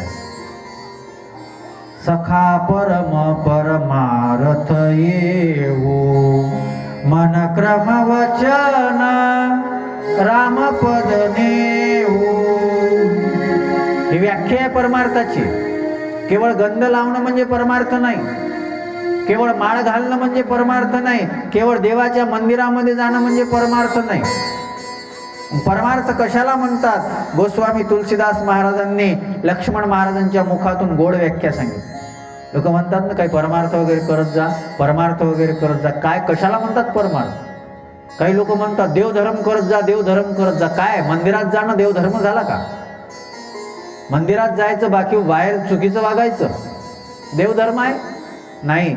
सगळ्यात पहिलं मनामध्ये रामाविषयी प्रेम असावं. दुसरं मन कर्मही असे करावे की जे देवाला आवडले पाहिजे. आणि सगळ्यात महत्त्वाचं वचन, आपल्या वचनानं सतत भगवंताचं नामचिंतन व्हावं. सतत नामचिंतन. इथं नेहमी अनुभव सांगत असतो की परमार्थामधल्या सगळ्या गोष्टी प्राप्त होतात त्या नामचिंतनानं प्राप्त होतात. अवघी होती लाभ एका या चिंतने, नाम संकीर्तने गोविंदाच्या. सगळं प्राप्त होतं. आणि मग त्यांचा संवाद झाल्यानंतर भगवान सकाळी उठल्यानंतर म्हणतात, हे गुह, मला गंगेच्या पलीकडं जायचं आहे. मग गंगेच्या पलीकडं जायचं आहे तर गंगेच्या पलीकडं जाण्याकरता नाव लागेल. आणि ती नाव कोणाची आहे तर ती नाव आहे केवट महाराजांची. आता रामायणामध्ये केवट प्रसंग येत आहे. राम आलेले आहे ही बातमी केवटाला माहीत झाली होती. आणि म्हणून त्या दिवशी नदीवर कोणाचीच नाव नाही, फक्त केवटाची नाव आहे. पर्याय नाही दुसरा, फक्त केवटाची नाव आहे. आणि केवटाची नाव आहे. भगवान तिथं आले आणि आल्यानंतर त्या केवटाला म्हणतात, ए केवट, आप हमें गंगा के पार करवा दो, आम्हाला पलीकडे पोहोचून द्या. केवट म्हणतात, महाराज मैं आपको पहुंचा दूंगा, कोई हरकत नहीं, पहुंचा दूंगा, लेकिन महाराज आपके जो पैर है, हमने सुना है कि आपके पैर जब एक पत्थर को लगे तो उस पत्थर की औरत बन गई. अगर आपके ये पैर मेरे नाव को लगते हैं और उसका अगर कुछ बन जाएगा तो मेरा तो धंधा चौपट हो जाएगा महाराज जी. तो उसके हमें थोड़ा विचार आ रहा है, कैसा करेंगे हम. लक्ष्मण म्हणे, एक केवटा, हे कोणत्या गोष्टी करतो तू. लक्ष्मण जरा तापट होतो. तापट लगेच हे करायचे, कोणती गोष्टी करतो. अरे तू आम्हाला नावेतून पलीकडं ने ना, तुझं काम आहे ते. म्हणे, छोटे भैया आप थोड़ा शांत रहिए, मुझे बड़े भैया से बात करने दीजिए, उनके साथ थोड़ी बात होने दीजिए. ब्राह्मण केवट, तो क्या करना है तुम्हें. बोले, आप एक काम करिए, आपके जो पैर है ना वो पैर हमें धोने दीजिए, पद पखारन करने दीजिए. बोले ठीक है करो. बोले हम नहीं करेंगे, आप बोलो कि ए केवट माझे पाय धो. लक्ष्मण म्हणे, अरे केवट हे काय म्हणतो. म्हणे, तुला गरज आहे ना. म्हणे, नाही मला कुठं गरज आहे, मला जायचं आहे का पलीकडं. तुम्हाला जायचं आहे, तुम्ही म्हणा पाय धो. बरं म्हणे, ठीक आहे पाय धो. आणि पाय धुण्याकरता आले. म्हणे, आता म्हणे महाराज याच्यात उभं राहा. कशात. या पात्रात लाकडाचा कठोडा होता आणि त्याच्यामध्ये उभं केलं आणि ते असा हलायचा. असा जेव्हा हलायचा ना तेव्हा केवट म्हणू लागला रामचंद्राला, बोले राम भैया, अगर गिरने का डर लगता होगा तो मेरे सर पर हाथ रख दीजिए. गिरने का डर लगता. केवट भक्त फार छापटे असतात. बोल, देवाला असे फसवतात ना ते. तो देव चतुराचा शिरोमणी आहे, पण तुकाराम महाराज त्याची ठकाला महाठक आहे. हात रख दो. लक्ष्मण थोडा रागानं पाहू लागला आणि मग उभे राहिले. म्हणे, रुको रुको, कोई भी अच्छा काम अगर करना होता है तो जोड़ीदार साथ में चाहिए ना. आप यहाँ पे रुकिए, मैं मेरे पत्नी को साथ में लेके आता हूँ. अरे म्हणे, आम्ही काय तोपर्यंत थांबू का. थांबाच लागल. एकच नाव आहे, दुसरे नाव नाही, थांबवाच लागल. घरी गेले, पत्नीला घेऊन आले आणि आता दोघं जण मिळून पाय धुवू लागले. तेव्हा प्रभू रामचंद्र जे होते ना ते हसत हसत लक्ष्मण आणि सीतेकडं पाहू लागले. लक्ष्मणाकडं सीतेकडं. रामायणाच्या अभ्यासकांनी गोड भाव काढला. त्यांच्याकडं पाहून याच्याकरता हसले, सीतेला पाहून याच्याकरता हसले की सीतेला म्हणे, बघ तुझ्या बापाला फक्त लग्नात अंगोठाच धुता आला, फक्त अंगोठाच धुवायला भेटला. तुझ्या बापापेक्षा केवळ भाग्यवान आहे, दोन्ही पाय धुवून राहिला. आणि लक्ष्मणाकडून सीतेकडं पाहून याच्याही करता हसले की जेव्हा प्रभू रामचंद्राचं लग्न झालं, सीतामाता आल्या, मग आल्यानंतर यायच्या पहिले लक्ष्मणच दोन्ही पायाची सेवा करायची, दोन्ही पायाची सेवा लक्ष्मणच करायची. आता हे आल्यानंतर अडचण आली, आल्यानंतर अडचण आली. मग एक दिवस ठरलं, म्हणे एक पाय लक्ष्मणाच्या सेवेचा आणि एक पाय सीतेच्या सेवेचा. तुम्ही दोघं भांडणं करू नका. दोघांकडे पाहून याच्याकरता हसले, म्हणजे तुमच्या दोघांच्या नशिबात एक एकच आहे. हे आजच भेटला, दोन्ही पाय घेऊन घेतले, दोन्ही पाय घेऊन घेतले आणि उभे आहे आणि तिथं सगळं चालू आहे. मग सगळं झाल्यानंतर पाय धुणं झालं. मग प्रभू रामचंद्र म्हणतात, चलो केवट अब नदी में पार करवा दो. बोले नहीं, क्या, अब आप आ ही गए हो तो एक काम कर दीजिए, हमारे जो पितर है ना उनकी श्राद्ध विधी भी आप कर दीजिए. ते म्हणे आम्ही काय काय काय श्राद्ध विधी करणारे दिसतो का तुला? नाही. बोले करना पडेगा. आणि देवाच्या हातानं स्वतःच्या पितरांचं श्राद्ध करून घेतलं. देवाने केलं. आता नावेमध्ये बसलेले आहे आणि नाव वल्हवणं चालू आहे. आणि नाव वल्हवत असताना गोष्टी करून राहिले मस्त दोघे जण. लक्ष्मणाला थोडा राग येऊ लागला.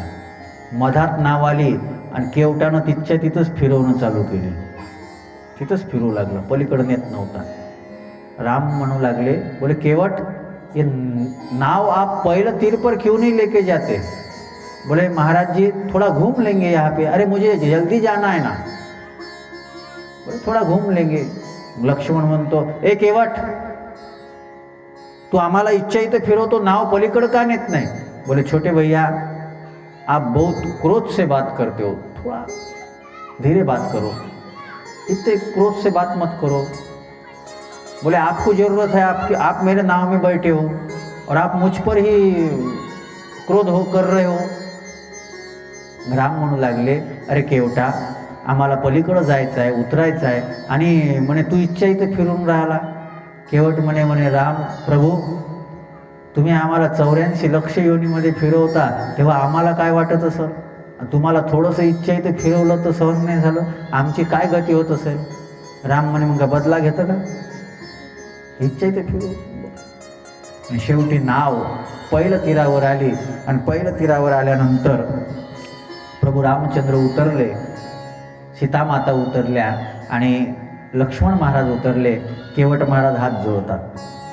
पण रामाला वाटलं आपण याच्या गाडीत बसलो, याच्या नावेत बसलो, याला काहीतरी दिलं पाहिजे, पण जवळ काहीच नाही, जवळ काहीच नाही, याला काहीतरी दिलं तर पाहिजे, पण जवळ तर काहीच नाही. आणि सीता मातेच्या लगेच लक्षात आलं, चेहरा पाहिल्याबरोबर आपल्या पतीच्या चेहऱ्याला पाहूनच जिला कळते ना तेच सीता आहे. आजकालची सीता लक्षातच येत नाही. राम बोंबलू बोंबलू कटाळून थंडा झाला तरी सीतेला लक्षात येत नाही का रामाला काय म्हणायचं असते, सांगूनही कळत नाही. न सांगता ज्या स्त्रीला कळते ती धर्मपत्नी असते, ती धर्मपत्नी असते. आणि सांगितलं म्हणे आता काही द्यायला तर नाही. तेव्हा काय केलं, प्रभू रामचंद्राच्या पाशी काहीच नव्हतं. मग सीता मातेपाशी एक अंगठी होती, तिनं ती अंगठी काढली आणि ती अंगठी काढून रामचंद्राच्या हातात दिली. म्हणे ही अंगठी देऊन द्या.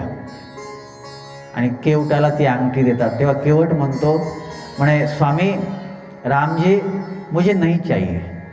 बोले क्यों नहीं चाहिए? बोले आपका और मेरा धंधा एक ही है. लक्ष्मणाला राग आला. म्हणे हे केवट तू बोले नाव चलाने वाला और मेरे भाई राजा बनने वाले थे और वो आपका धंधा एक है बोलता है. बोले छोटे भैया थोड़ा रुको, धंधा एक ही है. मैं बोले ये नदी में से पार करता हूँ, लेकिन आपके भाई जो है ना वो भवसागर में से पार करते, धंदा तो एक ही आहे ना. आणि ज्यांचा धंदा सारखा असतो ते एकमेकाकडून पैसे घेत नाहीत. ज्यांचा धंदा सारखा असतो ना ते एकमेकाकडून पैसे घेत नाही.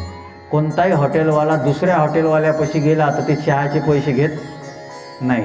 कोणता नावी दुसऱ्या नाव्याच्या दुकानात गेला तर तो नावी त्याच्याकडून दाढी कटिंगचे पैसे घेत नाही, एक कपड्यावाला दुसऱ्या कपड्यावाल्याच्या दुकानात गेला तर ते पैसे घेत नाहीत. कोणताही धंदा असेल, सारखा धंदा जर असेल, समव्यावसायिक, ते एकमेकाकडून पैसे घेत नाही.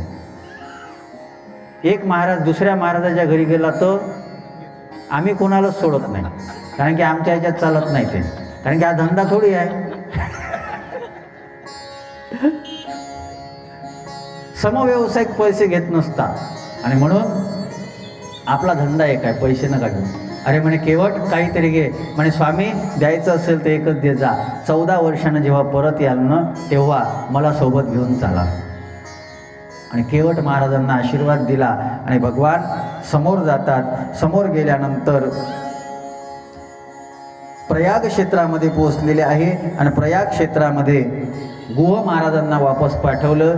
गंगेमध्ये पलीकडे व्हायच्या पहिले सुमंत महाराजांना परत पाठवलं होतं आणि भगवान भरद्वाज महाराजांच्या आश्रमात जातात आणि भरद्वाज महाराजांच्या आश्रमामध्ये गेल्यानंतर त्यांना विचारतात आम्ही कुठं वास करायचा. भरद्वाज महाराजांचे 4 शिष्य येतात आणि ते 4 शिष्य येऊन कुठे जायचं हे दाखवतात, जागा दाखवतात. भगवान समोर गेले आणि समोर गेल्यानंतर वाल्मिकीची आश्रमात पोहोचले आणि त्या वाल्मिकी महाराजांच्या आश्रमामध्ये भगवंतानी राहण्याची काही ठिकाणं विचारलेली आहेत. राहण्याची काही ठिकाणं विचारली आहे. वाल्मिकी महाराज आम्ही कुठे राहू, वाल्मिकी महाराज आम्ही कुठे राहू. आता वाल्मिकी महाराज म्हणतात देवा तू नाही असं ठिकाण कुठे आहे, तू नाही असं ठिकाण कुठे आहे, तू सगळीकडेच आहे ना, तू कुठं राहायचं तू आम्हाला का विचारतो. पण वाल्मिकी महाराजांच्या आश्रमामध्ये आल्यानंतर आनंद झाला वाल्मिकी महाराजांनी आणि वाल्मिकी महाराजांनी राहण्याचे 14 स्थान सांगितलेले आहे आणि ते स्थान म्हणजे चित्रकूट. आता ते 14 ठिकाण कोणते आहे त्याचं चिंतन मी तुम्हाला उद्या सांगतो. आणि त्याच चित्रकूटामध्ये भगवान वास करतात. इकडे सुमंत महाराज पोहोचले अयोध्येमध्ये आणि अयोध्येमध्ये पाहतात सगळीकडे गोंधळ आहे. रथ वापस आला हे पाहिल्याबरोबर सगळ्यांना वाटलं की आता राम आलेले आहे, राम परत आलेले आहे, राम परत आलेले आहे. आणि जाऊन पाहतात सुमंत महाराज खाली तोंड घालून उतरले. राजप्रसादामध्ये जातात आणि राजप्रसादामध्ये गेल्याबरोबर सगळ्यांना वाटलं की राम आले का परत. दशरथ महाराजांच्या समोर उभे राहतात. दशरथ महाराज सांगतात राम कुठे आहे सुमंत, राम कुठे आहे सुमंत, राम कुठे आहे, राम कुठे आहे. सुमंत महाराज सांगू शकत नाही आणि सुमंत म्हणतात महाराज राम नाही आले परत. नाही आले म्हटल्याबरोबर दशरथ महाराजांची स्थिती ही अजूनच विचित्र झाली. कौसल्या मातेच्या राजप्रसादामध्ये आहे आणि कौसल्या मातेच्या राजप्रसादामध्ये 6 वेळा राम राम कही, राम राम कही, राम राम, 6 वेळा राम राम म्हटलं आणि दशरथ महाराजांनी आपला देह सोडून दिला, देहत्याग केला. दशरथ महाराजांचा जीव गेलेला आहे. अयोध्येमध्ये अजूनच कोलाहल निर्माण झाला. आता कसं होईल अयोध्येचं, आता कसं होईल अयोध्येचं. विचित्र परिस्थिती आहे. राजा नाही, मुलगा वनवासाला गेला. कौसल्या माता, सुमित्रा माता यांच्या दुःखाला पारावार नाही. कैकई जी होती ना, कैकईच्या त्या यज्ञपत्न्याचे शब्द कैकईच्या लक्षात आले. अरे यज्ञपत्न्या ऋषीपत्न्यांनी म्हटलं होतं की तुला वैधव्य येईल, माझे शब्द खरे ठरले. वशिष्ठ महाराजांनी तसंच कैकई देशामध्ये दूतांना पाठवलं आणि सांगितलं भरत आणि शत्रुघ्नाला परत घेऊन या, त्यांना सांगू नका असं झालं. भरत आणि शत्रुघ्नांना परत आणलं आणि आल्याबरोबर भरत महाराज आणि शत्रुघ्न महाराज पाहतात काय विचित्र परिस्थिती आहे. आणि तसेच भरत महाराज वशिष्ठ महाराज समजावून सांगतात भरता वियोग करू नको, विलाप करू नको, वियोग विलाप करू नको भरता. शहाणे लोक असं करत नसतात. रामाच्या अंत्यसंस्कार झालेले आहे. दशरथ महाराजांचं सगळं अंत्यसंस्कार झाल्यावर माहीत पडलं आणि माहीत पडल्यानंतर कैकेयीच्या राजप्रसादात गेले. कैकेयीला दोष दिला, तू माझी आई असू शकत नाही, तू माझा आनंद हिरावून घेतला, तू माझी आई नाही, आजपासून मी तुला आई म्हणणार नाही. कौसल्याच्या राजप्रसादामध्ये जातात आणि कौसल्याला म्हणतात, आई आई तुला वाटत असेल की मी असं करायला लावलं, मी आई खरंच असं केलं नाही. तेव्हा भरत महाराजांना कौसल्या माता म्हणते, कोणी जर असं म्हटलं की भरतामुळं हे सगळं झालं तर मी आयुष्यामध्ये त्याचं तोंड पाहणार नाही. भरता, मला माहीत आहे तू किती दिव्य आहे, मला माहीत आहे तुझं रामावर किती प्रेम आहे, तुझ्यावर कोणी दोष घेणार नाही आणि जो तुझ्यावर दोष देईल ना त्याचं मुख मी कधी पाहणार नाही, मी त्याचं तोंडही कधी पाहणार नाही. आणि शेवटी वशिष्ठ महाराज म्हणतात, भरत अरे राम वनवासात आहे आणि वडील वैकुंठाला गेले, आता राज्य अनाथ आहे, तू राजा बनलं पाहिजे. भरत म्हणतात, महाराज मी सत्तेकरता जीवन जगणारा नाही, मी सत्याकरता जीवन जगणार आहे. सततत्व माझं वनामध्ये गेलं, मी त्यांच्या दर्शनाशिवाय काही करणार नाही. मला पद नाही पाहिजे, मला पादुका पाहिजे. मी पदाकरता हपापलेला नाही, मला माझ्या रामाच्या पादुका पाहिजे, त्या माझ्या रामाचे चरण पाहिजे. आणि म्हणून भरत महाराज वनवासामध्ये निघालेले आहे. आणि वनवासामध्ये निघाल्यानं सगळी अयोध्या त्यांच्या सोबत आहे. आणि ती अयोध्या सोबत असताना भरत महाराजांना काही नियम होते, पण भरत महाराजांनी सोडून दिले. कौसल्या, सुमित्रा, कैकेयी हे सगळे भरत महाराजांच्या सोबत येऊन राहले. आणि सगळ्यात पहिले गुह महाराजांची भेट झाली. गुह महाराजांनी परीक्षा घेतली आणि भरत महाराजांचं प्रेम लक्षात आलं. नंतर गंगा पार केली, प्रयागराज क्षेत्रामध्ये त्रिवेणी स्नान केलं. आणि त्रिवेणी स्नान केल्यानंतर माहीत पडलं चित्रकूट पर्वतावर माझा राम, माझ्या लक्ष्मण दादा आणि माझी वहिनी सीता माता आहे. आणि म्हणून भरत महाराज चित्रकूट पर्वताच्या पायथ्याशी आले. आणि आता भरत महाराज येणार, पण लक्ष्मण महाराजांचा गैरसमज झालेला आहे. आणि लक्ष्मण महाराजांनी भरत महाराजांविषयी गैरसमज केला. प्रभू रामचंद्र त्यांना समजावून सांगतात, घेऊन या. आता समजावून सांगतात, अरे माझा भरत असा करू शकत नाही. ती सेना पाहिली आणि सेना पाहिल्यानंतर म्हणू लागले की अरे ही सेना जर आलेली आहे तर ही सेना कशा करता आली, आपल्यावर आक्रमण करण्याकरता आली. दादा तू मला सांग, मी यांना कसंच ठेवणार नाही. त्या भरतानं त्याचं राज्य करायचं होतं ना, कशा करता याच्याकरता आलेला आहे. आणि ते भरत महाराज त्या चित्रकूटाच्या पायथ्याशी आलेले आहे. आणि पायथ्याशी आलेले भरत महाराज प्रभू रामचंद्र, सीता माता आणि लक्ष्मण चित्रकूटावर बसून त्यांचा संवाद चालू आहे. आणि भरत महाराजांची आणि प्रभू रामचंद्राची सुंदर भेट तिथे होणार आहे. त्या भेटीचंही देखावा आपल्याकडे इथं सादर करण्यात आलेला आहे. तरीही सगळ्यांनी एकदा त्या रामप्रभूचं थोडंसं भजन करू आणि हा देखावा पाहून आजच्या कथेला विराम. हरे रामा रामा राम सीता